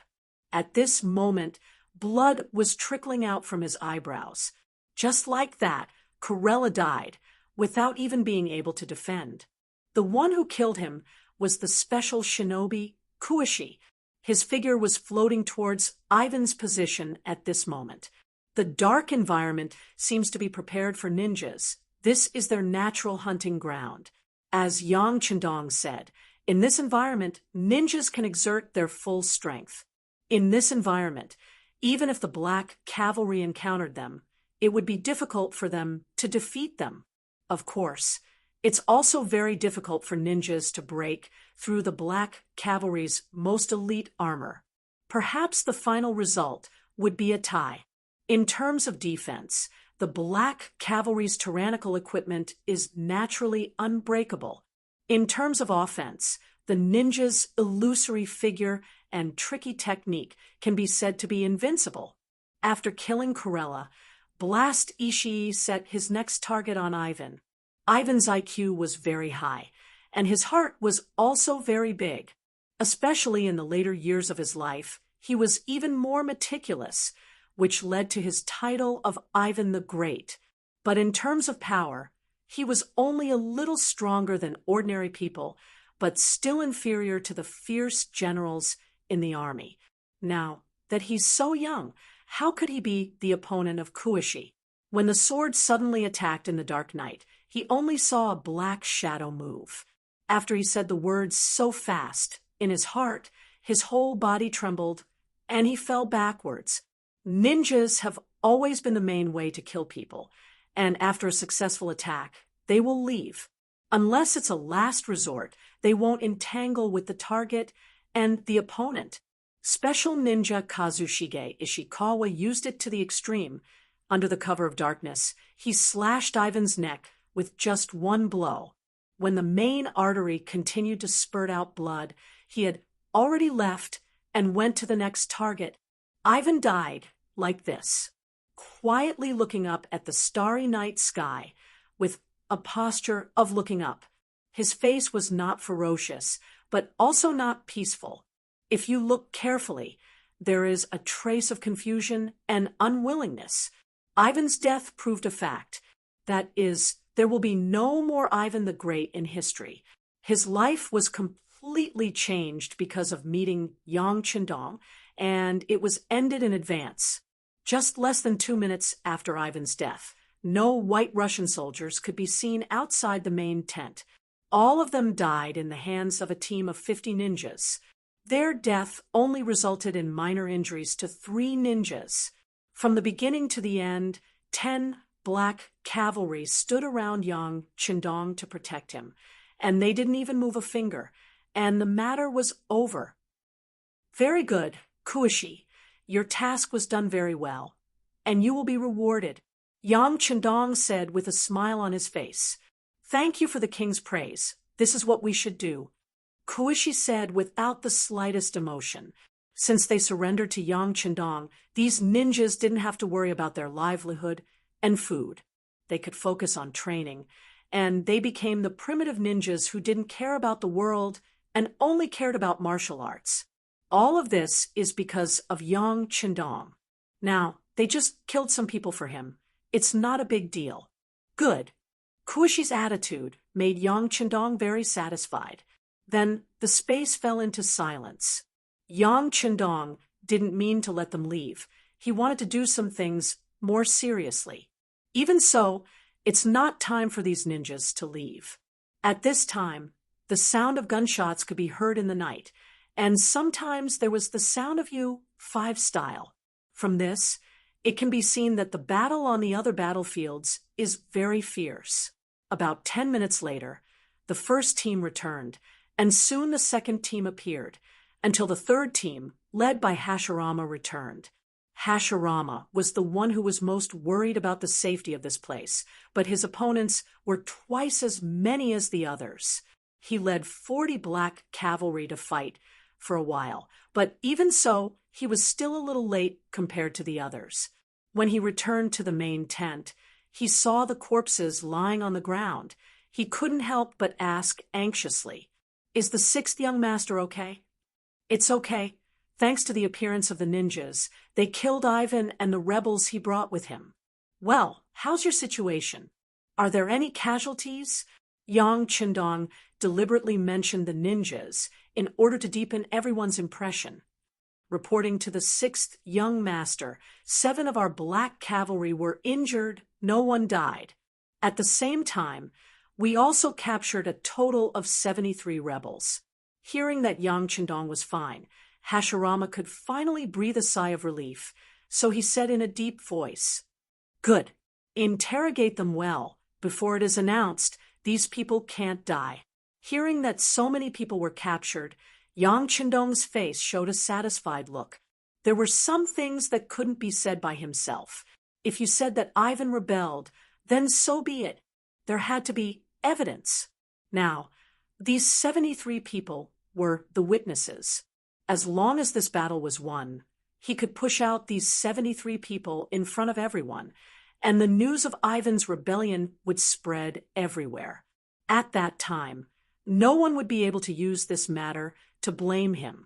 After the order, the medical staff who had been hiding in the big tent also came out of the tent and began to check the wounds of the 7 black cavalry and bandage the wounds of the 73 captives. These people are very important, and before the facts are clarified, there can't be any problems. Ivan is finally dead. The crisis has been resolved. Yang Qindong returned to the big tent to rest. As for the other black cavalry, only half of them were left to guard with the ninjas, and the rest went to rest. In everyone's view, they just need to wait for the results of the victory on the front line. But they didn't know that a bigger crisis is coming step by step. Because Ivan's rebellion was too close to the main army camp, the Wara Wara scouts who were responsible for intelligence didn't see it too clearly. But the gunshots and shouts were still heard by them, and it was passed back to the leader Yeshin's ears. Such a thing happened, which was somewhat beyond Yeshin's expectation. He couldn't figure out what had happened, but one thing was for sure. Last night, there must have been a massacre in the 5-Star Army's camp. Maybe someone rebelled, or the army of Ilkhanate killed their way to the main army camp. But in any case, this has nothing to do with Yeshen. Unless he can be sure that Yang Qindong is dead, he will never stop. Well, the order is passed down. Everyone take the time to rest. We will set off tomorrow at dawn. This time we won't stop until we achieve our goal. Chapter 1494. Time slowly passed, and the sky gradually brightened. A new day arrived as expected. 20 miles away from the central camp, Yeshen led 30,000 elite cavalry to the camp. For the elite cavalry, it didn't take long to cover the distance of 20 miles. But before they even arrived, the rumbling sound of horses galloping could be heard. What's going on? Where did the cavalry come from? Ba Dao Jiang didn't sleep for the entire night, but he was still very alert. When he heard the strange movement, he immediately shouted towards the wooden building in front of the central camp. Cavalry? So many cavalrymen.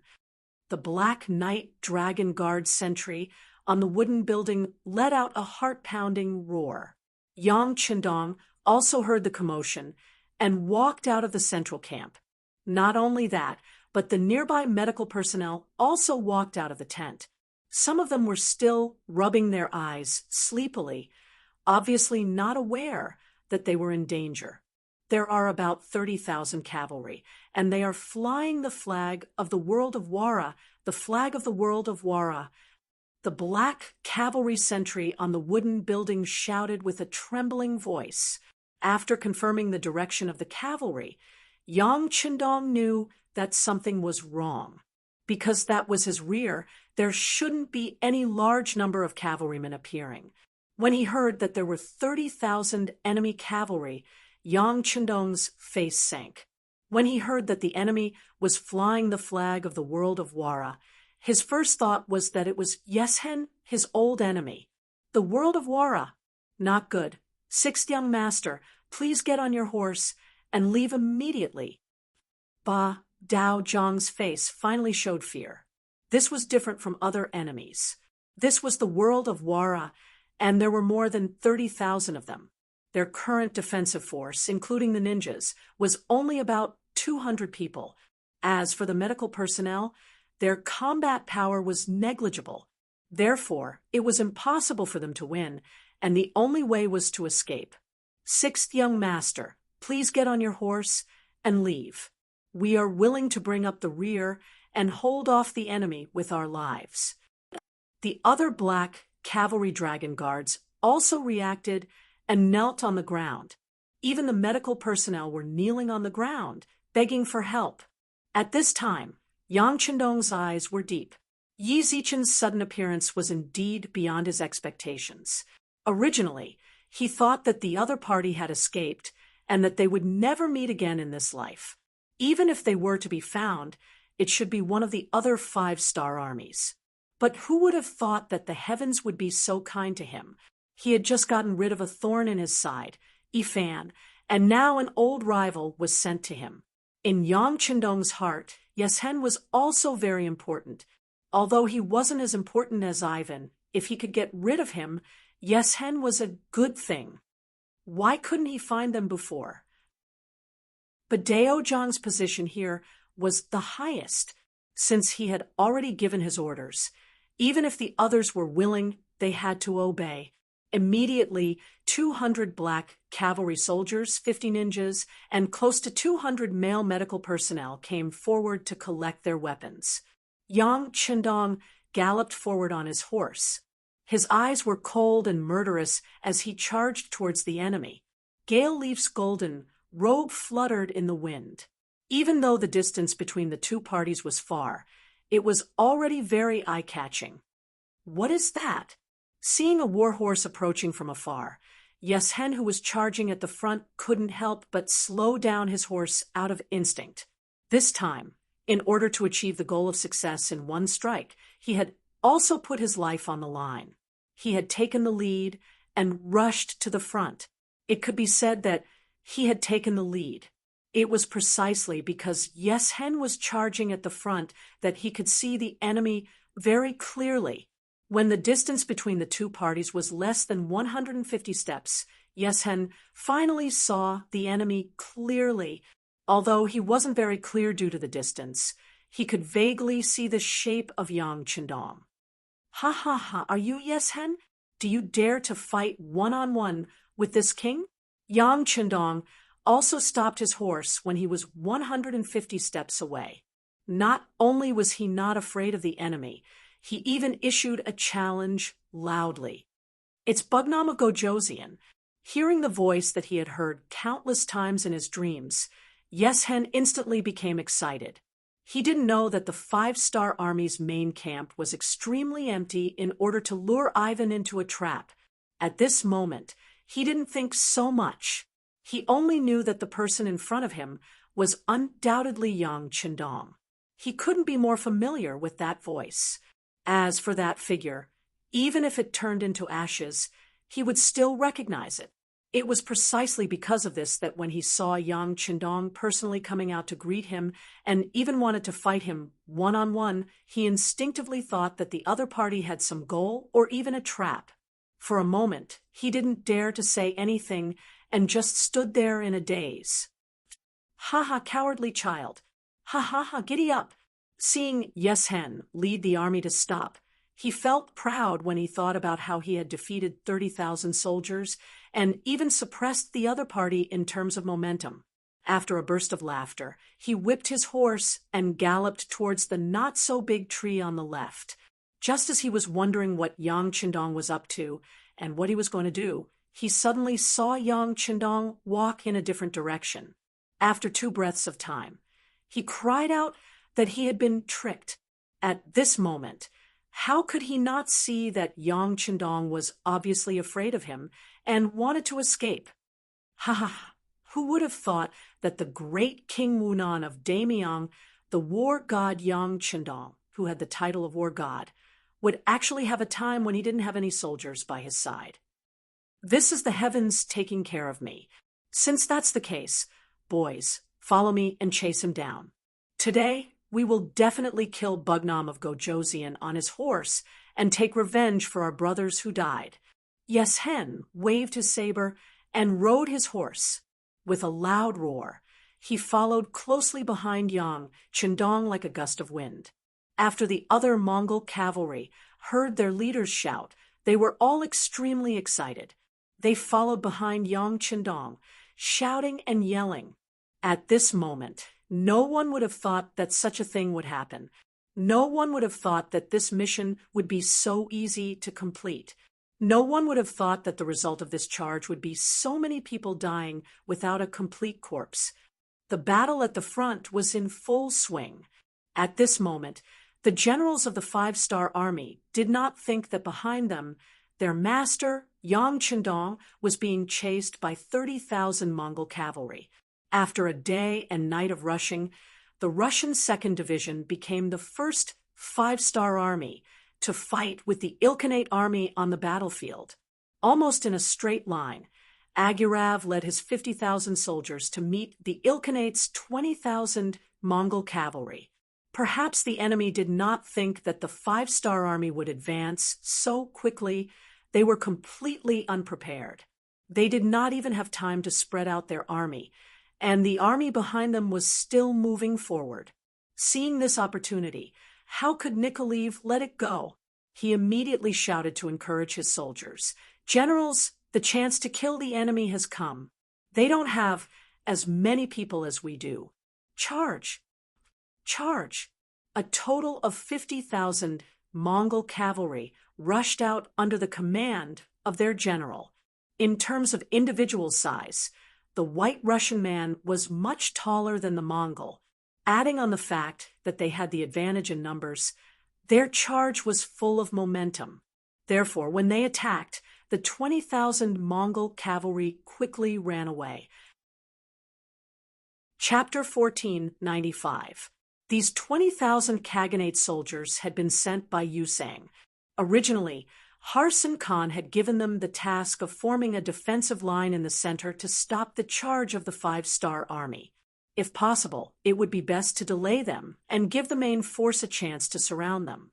However, an army was still an army. It was impossible for them to be truly united.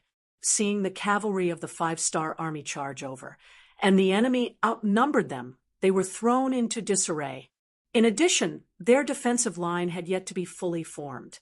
Before they could even meet the enemy, they had already fallen into disarray. Quick, send someone to inform Harsan Khan. Ask for reinforcements. Ask for reinforcements. As the Yusang general fled, he sent out scouts on horseback to report the news. Compared to their primitive method of sending messages, the five-star army's method of sending messages was far more advanced. Moreover, just the hot air balloons that floated in the sky from time to time had already clearly seen what was happening below. Our two divisions are currently pursuing Yusang. There's no danger nearby. I repeat, there's no danger. On the hot air balloon, an Air Force soldier was using binoculars to observe the movements on the ground. At the same time, he was using flag signals to report to the surrounding hot air balloons. Just like that, while someone was watching from the sky, the two divisions on the ground boldly gave chase. This chase lasted for a full 50 li. Soon after, a signal came from the sky. On their left flank, 30,000 cavalry carrying the banner of the Crimean Khanate were circling around. What was even worse was that on their right flank, a group of 50,000 cavalry under the banner of the Khanate was also approaching from all sides. 30,000 plus 50,000 plus 20,000, that's a total of 100,000 people. On the ground, after seeing the news from the hot air balloons in the sky, Nikolaev did some calculations and realized that his forces were inferior. Thus, he decided to stop the chase and retreat from the battlefield. However, before he could do anything, the hot air balloons in the sky sent another message. Behind them, the 40,000 soldiers of the Mongolian 2nd Division, were approaching. Based on their speed, they should be able to reach the battlefield in less than an hour. 5 plus 4, that's 90,000 people. 90,000 against 100,000. This battle is still possible. After Nikolaev received the news, he quickly changed his mind. He immediately gave the order for the entire army to stop their pursuit and scatter iron caltrops on the ground to form a defensive formation. They were waiting for reinforcements to arrive so that they could attack from both sides. Everyone, put up your bows and arrows and shoot the enemies in the encirclement. According to what he had learned, Nicholas forced himself to calm down and loudly roared. No matter what, they had killed their way over from Eastern Europe, and many of the soldiers had seen blood. Although today's battle was quite big, it wasn't enough to shake them. After hearing the commander's order, everyone quickly calmed down and went to their positions. The charging Khanate alliance army was getting closer and closer. Finally, when they were less than 500 steps away, they were entangled by the caltrops on the ground. Many of the war horses were injured, and many of the cavalry fell off their horses, causing the momentum of the charging cavalry to stagnate. Charge! Seeing that this was a rare opportunity, Nicholas swallowed his saliva and loudly roared. The 5,000 White Russian cavalrymen at the front charged forward. They held strong bows in their hands and shot out arrows one after another. Unfortunately, due to the lack of distance, many of the arrows didn't have the effect they should have. From this, it could be seen that in terms of cavalry usage, the White Russian army was indeed inferior to the Mongols who lived on horseback since young. After a wave of arrows, both sides were entangled. In an instant, the battlefield was filled with the sounds of killing and blood splattered everywhere. The stench of blood filled the air. The battle had begun, and both sides continued to send troops to the battlefield. This battle lasted for close to 6 hours. The Russian 2nd Division had paid the price of 8,000 men to block the attacks of the Khanate Alliance army. They had also endured until the arrival of the Mongol 2nd Division. He was originally the chief of a 30,000 tribe. Although he didn't have many people in charge, he had participated in many battles. The Mongol soldiers under him were carefully selected from the Golden Horde army. Although they couldn't be said to be 1 in 100, they were all equipped with good military qualities. With their arrival, the pressure on the Russian 2nd Division was reduced by a lot. The battle began to enter a state of stalemate. Back to the small forest, it was only a small forest that occupied 5 or 6 acres of land. Compared to the mountainous terrain of the Ilkhanate, it was nothing. Yang Qindong wore an eye-catching golden battle robe and rushed into the small forest, attracting Yeshen's main force here. Chapter 1496. Yeshen had only sent 1,000 cavalrymen to the 5-star Army's main camp to scout out the enemy's strength and also to delay the 5-star Army. He himself led 1,000 cavalrymen to chase after Yang Qindong. This was their ultimate goal. Before coming here, Yeshen had thought that he would encounter all kinds of problems. After all, as Yang Xie's territory grew bigger and Bugnam of Gojoseon's reputation became more prominent, things would only become more difficult if he wanted to harm Yang Qindong. Before coming here, Yeshen had even prepared for the worst, which was that he might not even be able to see Yang Qindong's true appearance even if he used up all 30,000 cavalrymen. However, Yeshen, who did not have many days left in his body, went all out. If he didn't kill Yang Qindong, he wouldn't be able to rest in peace even if he died. What he didn't expect was that things would go so smoothly. Not only did they find Yang Qindong, but they also found Yang Qindong, who was alone. Yeshen didn't really care that this person left the main camp and came to this small forest. It was just a small forest. Even if there was an ambush, how many people could there be? If that happened, his 30,000 cavalrymen would be able to drown the enemy with their spit. When they were 1,000 steps away from the small forest, Yeshen's shout was transmitted to the army. "Quick, spread out the cavalry and surround this small forest. We can't let Yang Qindong escape." However, before the cavalry behind him could follow his orders, a series of rumbling sounds entered their ears.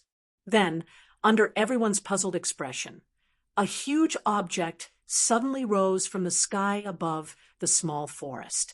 A flying figure with a dark green shell suddenly appeared in front of everyone's eyes. What was this thing that no one could name? It was because they had never seen such a thing before. For a green shell to be able to fly in the air and hover dozens of meters above the ground, the appearance of this object was beyond the imagination of many people. At this moment, they were at a loss for what to do. Following the appearance of the flying object, nearly 30,000 Walla cavalry stood rooted to the ground.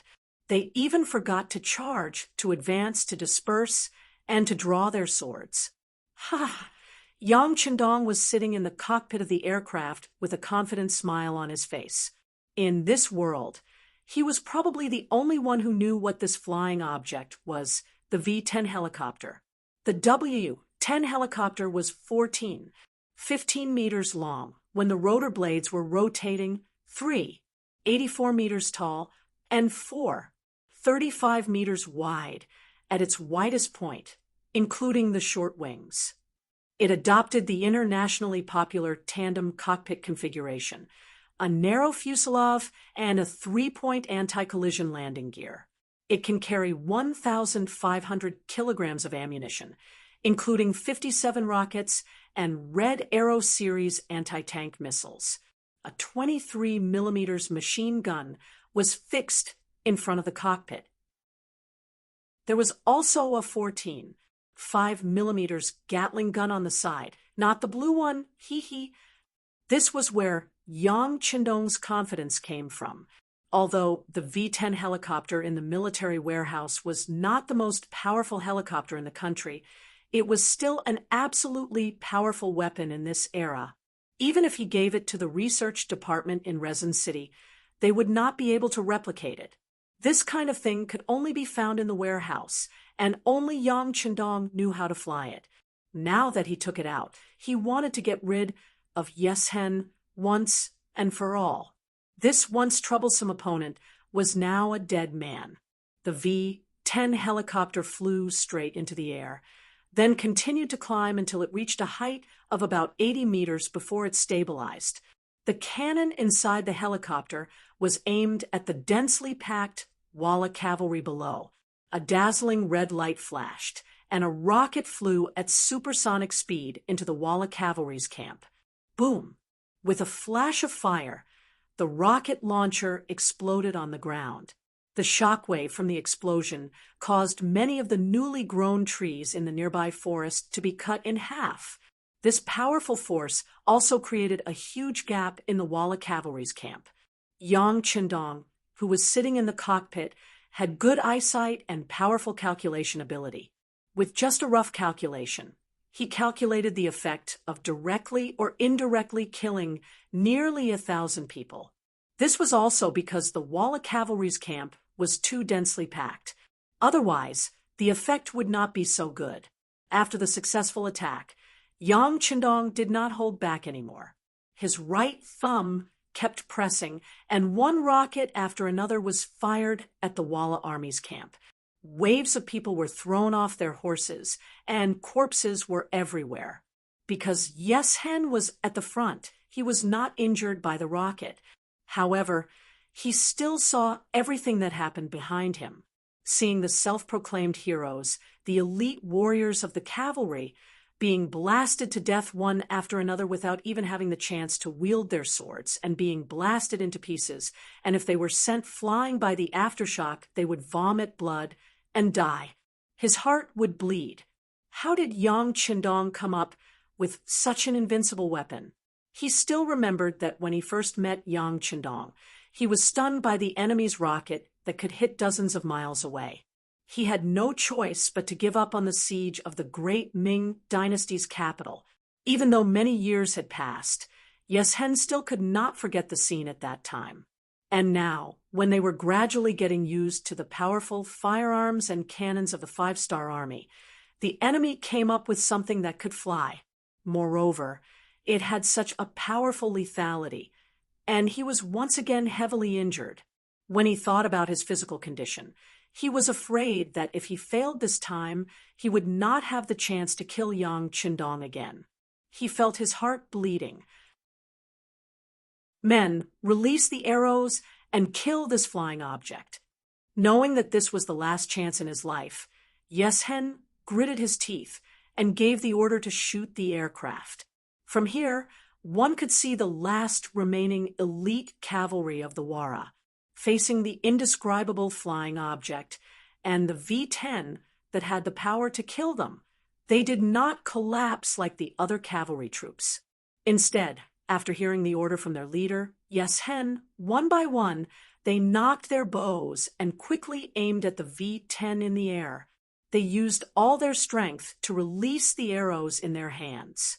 The V-10 rose 80 steps into the air, and under the strong gravity, these arrows without exception fell back to the ground. Even the best archer, the strongest archer, could only shoot 30 to 40 steps away. It was impossible to hurt the V-10 in the slightest. Yang Qindong had long thought of this result. He did not care about the arrows shot by the Walla cavalry. Instead, he used this opportunity to continuously fire rockets and kill the enemy as much as possible. Since even the V-10 was brought out, Yang Qindong did not plan to let these people go. He did not say that he had to kill all of them, but at least 90% of them would be killed. When only 10% of them were left, even if they went out and said something, how credible would it be? How big would their influence be? Everyone would probably call them lunatics. Artillery shells were fired one after another. In less than a quarter of an hour, the outside of the small forest was covered with the corpses of horses and cavalry. With a rough glance, the number of people had probably exceeded 10,000. Finally, under the powerful lethality and the fact that he could only passively take a beating, Yeshen's eyes revealed a look of despair.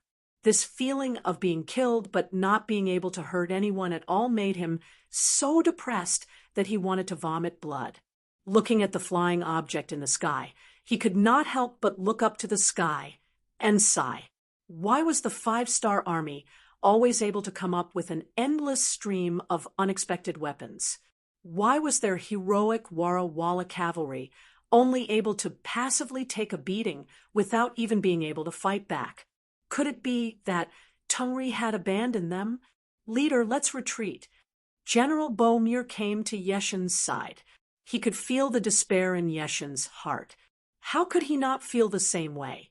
But in the face of the V-10, they were really helpless. They did not even have a flintlock. How could they compare with such a high-end helicopter? Retreat? Don't we have any other way? The enemy's artillery shouldn't be endless. Yeshen said with a look of unwillingness. Just as Yeshen said, there were not many artillery shells left in the V-10. Yang Chendong was not going to use them. It was not that he was reluctant to use them. There were many good things in the big warehouse. He did not use them because there were no large groups of enemies in his line of sight. It would be a waste to use the rocket launchers. Next, it was time for the machine gun to show its power. Yang Chendong gave up the 23mm machine gun and chose the 5mm Gatling gun. This machine gun had a fast firing rate and was powerful enough. At least, it was more than enough to deal with the Walla cavalry. After fixing the Gatling gun, Yang Chendong adjusted it to the best angle and used his skillful flying skills to start another massacre. The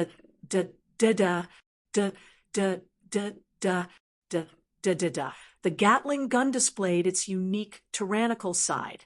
Bullets flew, piercing through the air, piercing the skin of the cavalrymen. Lives were quickly drained away. One by one, the cavalrymen fell to the ground in despair. Even in death, they didn't understand what this flying object was. How many more weapons did it have? Could it win or not? Did they have the ability to fight back when it arrived? Their actions, or rather, their actions of throwing their lives away, were nothing. The sound of gunfire continued, and at the rate of thousands of shots per minute, the Walla cavalrymen who were still standing in place, seemingly waiting for their verdict, were shot down one by one. It was as easy as a human pulling out weeds. Under the intense gunshots, more and more Walla cavalry were killed. This tragic scene, or rather, this helpless scene, finally crushed the hearts of the cavalrymen. When they realized that there was nothing they could do but die here, they began to flee. Chapter 1497. With the first to escape, there would be a second. They were already under great psychological pressure and were about to collapse. Now that there was such a fuse, everyone followed suit. In this way, these people quickly formed a torrent. In a short period of time, the number of cavalry that escaped had reached thousands. In the cockpit of the V-10 helicopter, Yang Chendong looked at the Mongolian cavalry that had gathered together again. He placed the Gatling gun to the side, and then pressed the button to launch the rocket. There was a hint of madness on his face as he said, "You think you can come and go as you please? Where do you think this is? Huh?" As soon as the word left his mouth, a rocket whizzed out and landed right in the middle of the fleeing cavalry camp. At that moment, the rocket hit at least dozens of people, shattering their bones and killing them on the ground. The powerful aftershock set off a huge wave that overturned the Mongolian cavalry that were more than 10 meters away. Their horses were sent flying, and the cavalry fell to the ground. It was a tragic death. After the rocket, Yang Chendong once again controlled the Gatling gun. He liked the feeling of chasing after the enemy and firing continuously. At this time, he couldn't help but think of Beta Persei. If this person was here, he would probably be shouting excitedly while firing. The gunshots continued, and under the continuous gunshots, more and more Walla cavalry were killed on their horses or thrown away because their horses were shot. It was unknown whether they were dead or alive. In less than an hour, more than half of the nearly 30,000 Walla cavalry had been killed or injured. On the battlefield, other than 1,000 people who were lucky enough to escape, there were less than 5,000 cavalry led by Yeshen. "Bomir, I order you to take the people and leave here. In the future, if the Wara people want to survive, they will need a certain amount of armed forces. In the future, I can't protect them anymore. It's up to you. At this moment, Yeshen began to entrust the children to him. The cruelty of reality and the appearance of the V-10 helicopter made Yeshen's heart completely despair. He finally realized that all along, Bagnam of Gojosian had never taken him seriously. Otherwise, if he had taken out such a flying object earlier, he would not have been able to do anything. And now, even though he knew, he did not plan to leave. Since he couldn't take revenge, even if he died, he would die in the hands of his enemy. This could be considered a kind of heroism, a kind of fulfillment of his wish. Chief Bo Muir was stunned when he heard Yeshen's words, and then tears came out of his eyes. All right, a real man bleeds, not tears. Don't cry anymore. Take these cavalrymen and leave. Remember, don't think about revenge in the future. This Bagnam of Gojosian is a devil, a man blessed by the heavens. We are no match for him. Yang Qindong untied the reins of the white dragon tied to the tree stump and rode it back to the central camp. From the time Yang Qindong left until his return, nearly 4 hours had passed. For nearly 4 hours, the people in the central camp were worried about his safety. Only when Yang Qindong returned unharmed did everyone breathe a sigh of relief. Then Yang Qindong saw a lot of people cleaning up the battlefield.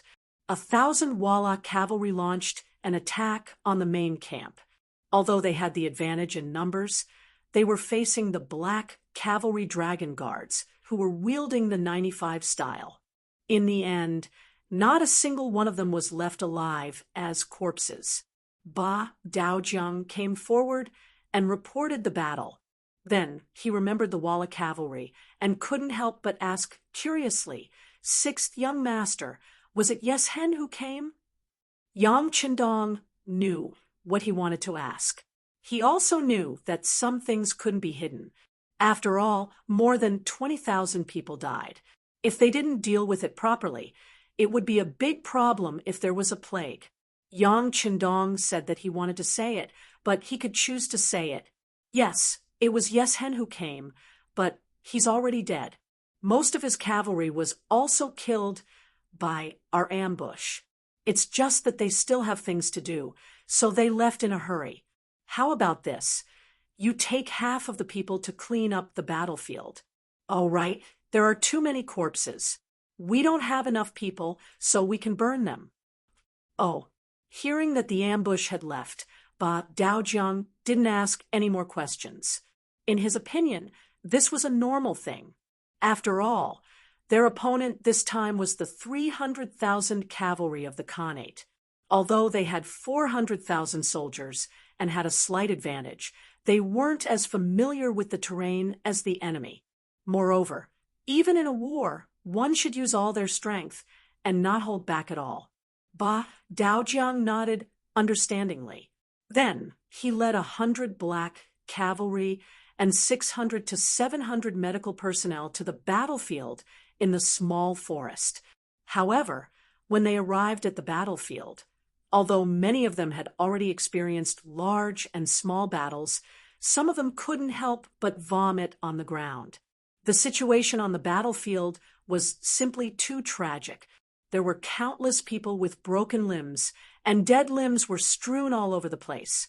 It was like a living hell. Ba Daojiang didn't vomit.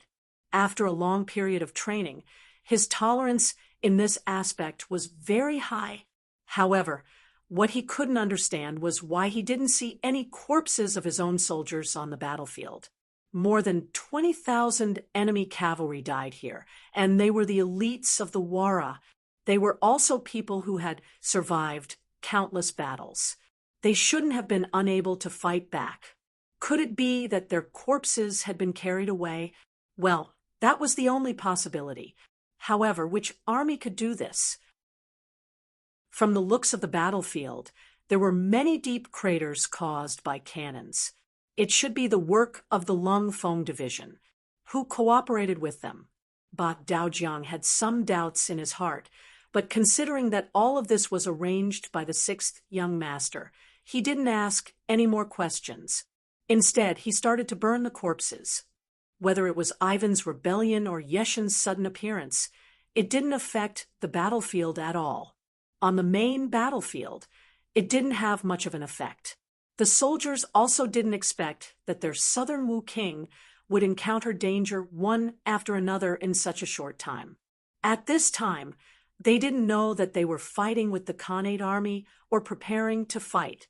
The two divisions of Russia and Ming Air had already gathered their forces, and their strength had increased greatly. Meng Air, he was able to lead 40,000 soldiers because of Yang Qindong's favor. This number was even more than the number of tribesmen he had before. Because of this, he decided to perform well. This battle was the time for him to prove his ability. Because of this, Meng Air fought very fiercely as soon as they arrived. Both sides were people who lived on horseback, and the battle was very lively. Victory and defeat couldn't be decided in a short time. However, the five-star army's fighting spirit was different from the Khanate army's passive fighting spirit. Gradually, the scales of victory began to shift towards the five-star army's side. This was the effect produced by the difference in the system. Let's talk about the Khanate army first. They had no choice but to fight. It seemed like they were protecting their own territory and were acting in a righteous manner. However, these Khanates were all aristocrats, which meant that 90% of the wealth was in the hands of less than 5% of the nobles. Ordinary people could only fight for the remaining 10% of the wealth with 95% of the population. Chapter 1498. Under such an unequal situation, even if the Mongol cavalry achieved military merits, the rewards they received were few and far between. This caused them to lose their motivation because they were not fighting for themselves, but for the nobles and aristocrats. Looking at the five-star army, it looked like they were the invaders and should belong to the unjust side, but the excellent treatment of soldiers and military merit system filled everyone with motivation and confidence. Through military merit, they could let themselves and their families live better lives. As long as they worked hard and dared to risk their lives, they might be able to obtain more. Moreover, the five-star army's military rules were there, so there was no need to worry about anyone stealing your military merit, because if that was the case, you could appeal to the military inspection department. Once it was verified, not only would your military merit be returned, but whoever took the merit would also be punished. Even if the person who took the merit was a battalion commander, regiment commander, or even a division commander, they would still be treated equally. Like this, who would dare to break this taboo? Who would dare to cross the line? This protected the rights of the ordinary soldiers, so that they would not shed blood or cry when fighting with their lives on the line. Under the highly stimulating military merit system, everyone wished that they could go to the battlefield every day. Under this kind of mentality, compared to the Khanate Alliance army soldiers who were just muddling along, the results of the battle would naturally be different. Not to mention, the world's first cavalry army's 4th Division commander, Su Kuda, had suddenly arrived on the battlefield. Moreover, he had unrestrainedly launched an attack from the flank. It had to be said that the Khanate Alliance army scouts were not incompetent. They had already noticed a group of 10,000 cavalry that had suddenly charged in from the other side of the battlefield. However, the analysis of the higher-ups was that this group of 10,000 cavalry would definitely meet up with the Mongol-Russian army on the other side before launching an attack. This erroneous analysis caused them to be caught off guard. As a result, when the sky turned dark, Su Kuda led his army without stopping to rest. After arriving at the battlefield, they immediately threw themselves into the battle and disrupted the Khanate's allied forces' arrangements. Moreover, the world's first cavalry army had 7-star crossbows, and the soldiers' quality was very high. They were skilled in horsemanship, and their blade techniques were exquisite. They also took the initiative to attack, making the first move to gain the upper hand. Therefore, when they appeared, they dealt a heavy blow to the Khanate Alliance army.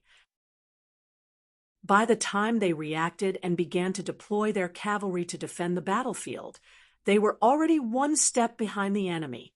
It's our reinforcements, the elite 4th Division of the First World Cavalry Army. Nicholas and received the news at the same time. After looking at each other, they made the same decision. They would immediately take advantage of the situation to launch a counterattack. They would cooperate with the world's 1st Cavalry Army to give the enemy a heavy blow. Perhaps this would be a good opportunity to annihilate the enemy. Immediately, the Russian and Mongol divisions blew the horn for the charge.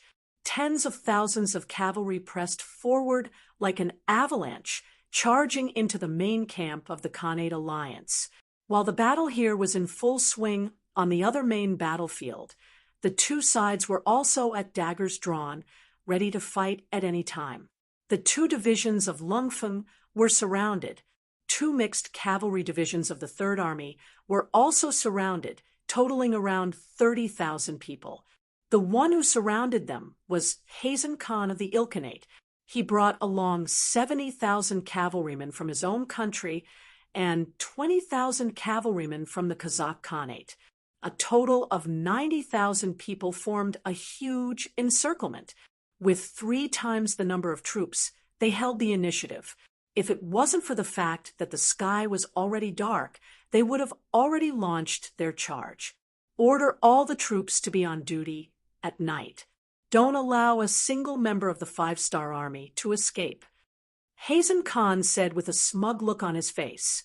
Previously, Alateng had risked his life to learn of the 5-star army's attack plan from Ivan. Others didn't believe it, but he did. He had arranged his army here in advance, and sure enough, a 30,000-strong army of the 5-star army was passing by.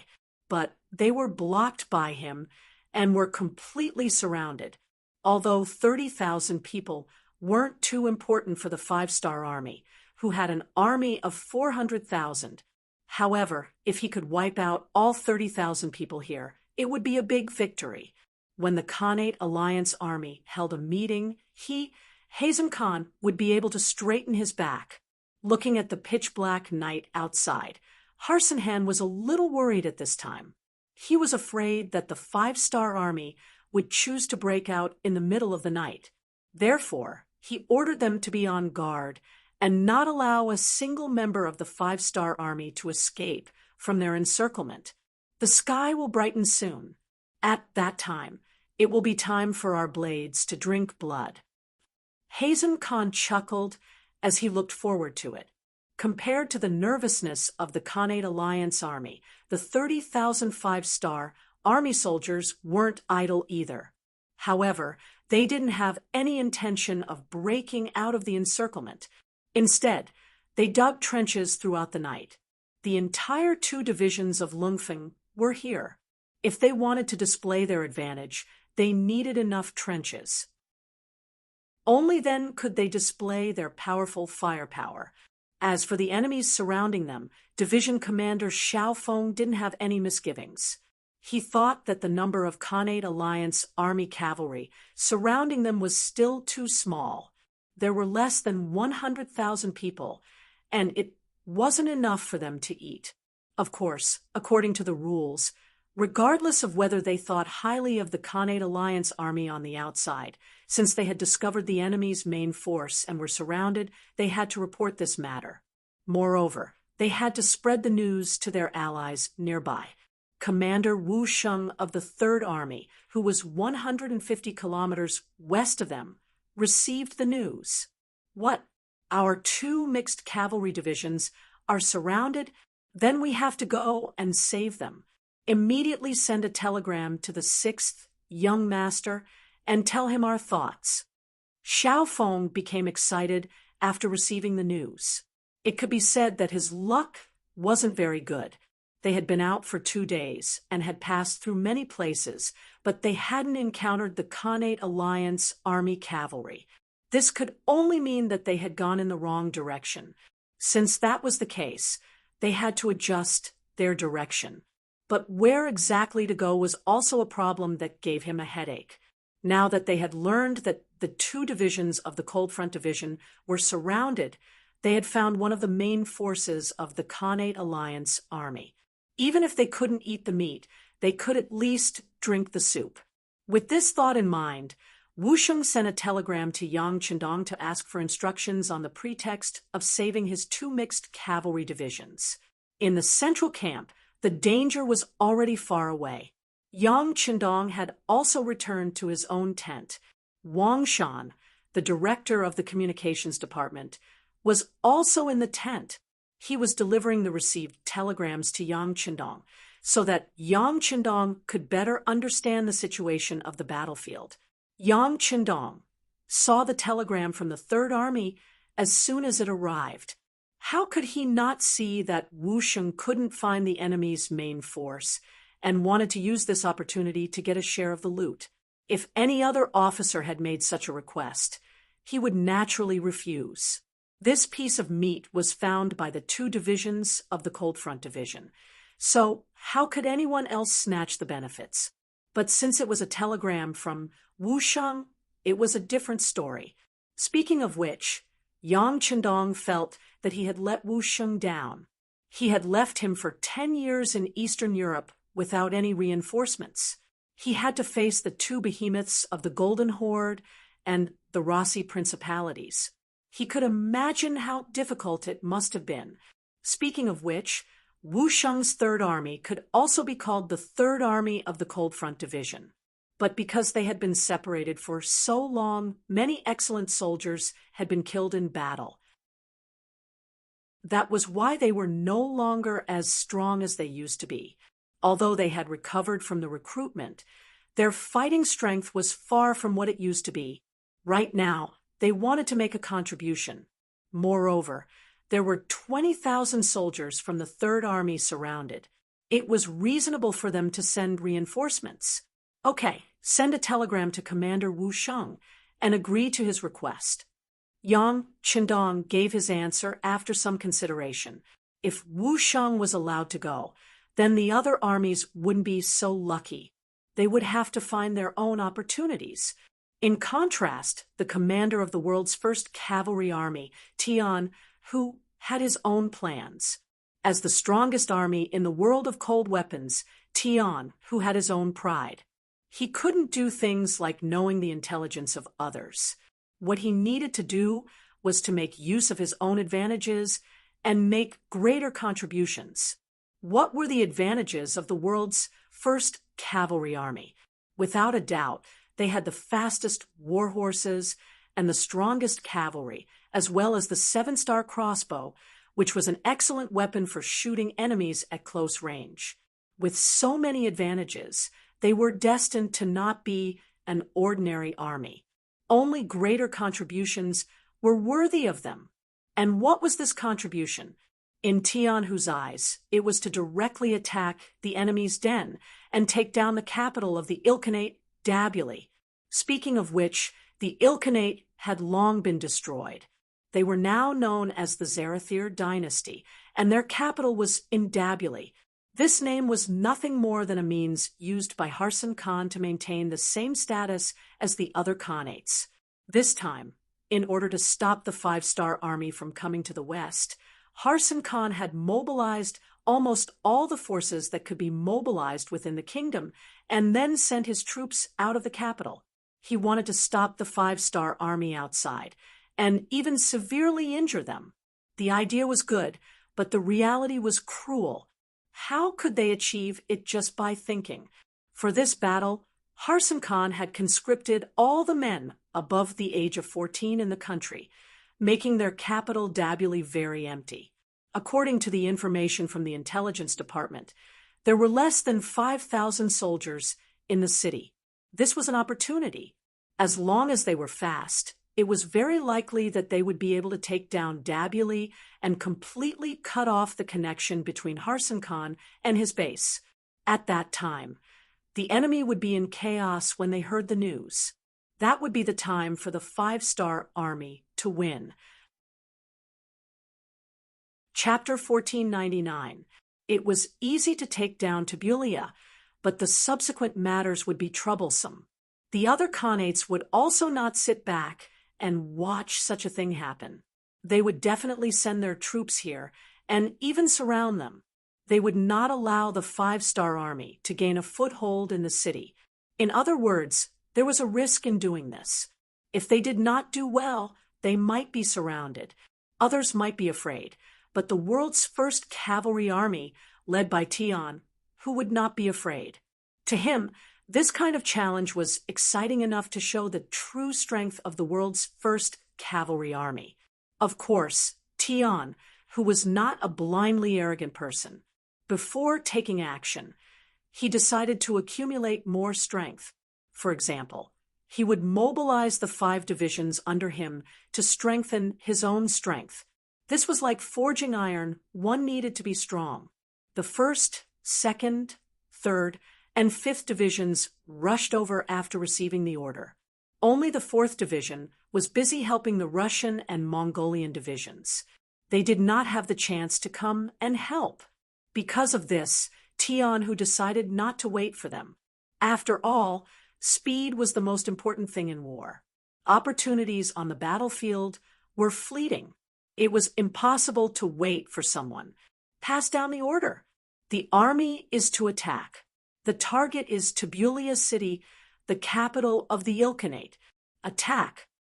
Tian, who did not want to wait any longer. Time waits for no one.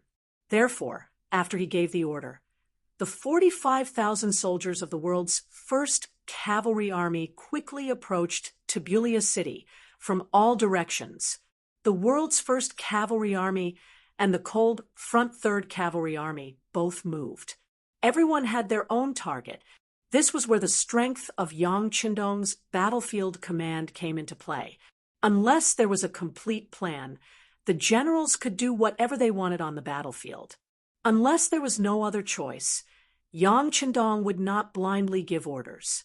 This was because he knew that sometimes a delay in giving orders could cause the fruits of victory to be lost. In order to prevent this from happening, he would not give orders.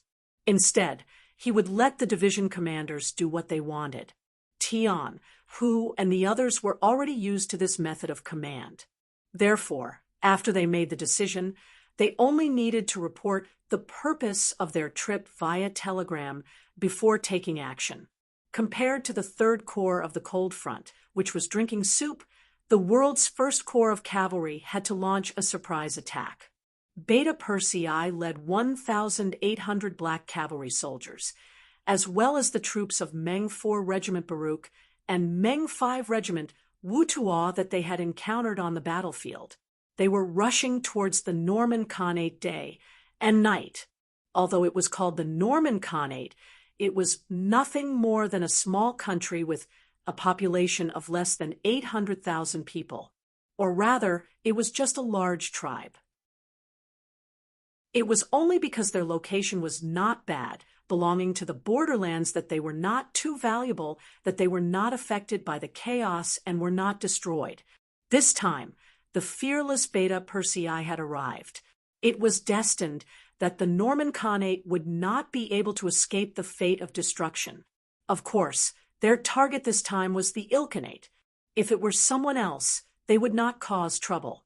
Even Tian, who had only taken the capital of the Ilkhanate, which was already somewhat out of the battlefield. However, the fearless young heir had indeed pointed his troops at the Norman Khanate. Just this action alone was completely out of everyone's expectations. When Beta Persei decided to do this, it was because he thought that his 400,000 men, the Air Force, and the elite forces of the Cold Front would be a waste of talent to deal with the Khanate's allied forces that barely managed to gather 300,000 cavalrymen. This kind of battlefield could not satisfy him. There was no space for him to display his skills. Therefore, After looking at the map, he decided to attack the Norman Khanate. But after all, he only had 1,800 cavalrymen. Although they were the most elite black cavalry, their strength was still too weak. Coincidentally, he had learned the location of Meng 4 Regiment and Meng 5 Regiment commander through the help of the Air Force. He immediately rushed over and asked the 2 division commanders to assist him. Who was Beta Persei? It was not an exaggeration to say that he was Yang Qindong's shadow. He was one of the closest people to him. As the saying went, the gate of the prime minister was a 7th-ranked official, not to mention an important position like Beta Persei. Towards the request of such a person, as former surrendered generals, how could Barry and you 2 dare to refuse? After Yanger spoke to them, the 2 of them readily agreed. Not only that, they also followed Yanger's instructions and shut down the military radio stations. After that, the 80,000-plus soldiers of the 3 armies seemed to have suddenly disappeared.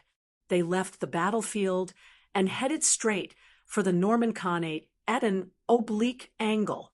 After 3 days and 3 nights of hurrying, they had already arrived at the Norman Khanate. In order not to alert the enemy and let the enemy be on guard, Beta Persei led the army to choose a small path. Thus, when they suddenly appeared in front of the capital of the Norman Khanate on the 6th day, the people there were frightened. Outside the city, 80,000 Han soldiers, holding the 5-star flag, suddenly appeared like divine soldiers descending from the sky, causing Saihan to turn pale with fright. He immediately sent his general Tuyabai out of the city to meet the enemy. He wanted to take advantage of the fact that the 5-star army had not yet gained a firm foothold and take the initiative. Tuyabai was a general of the Norman Khanate and was very brave.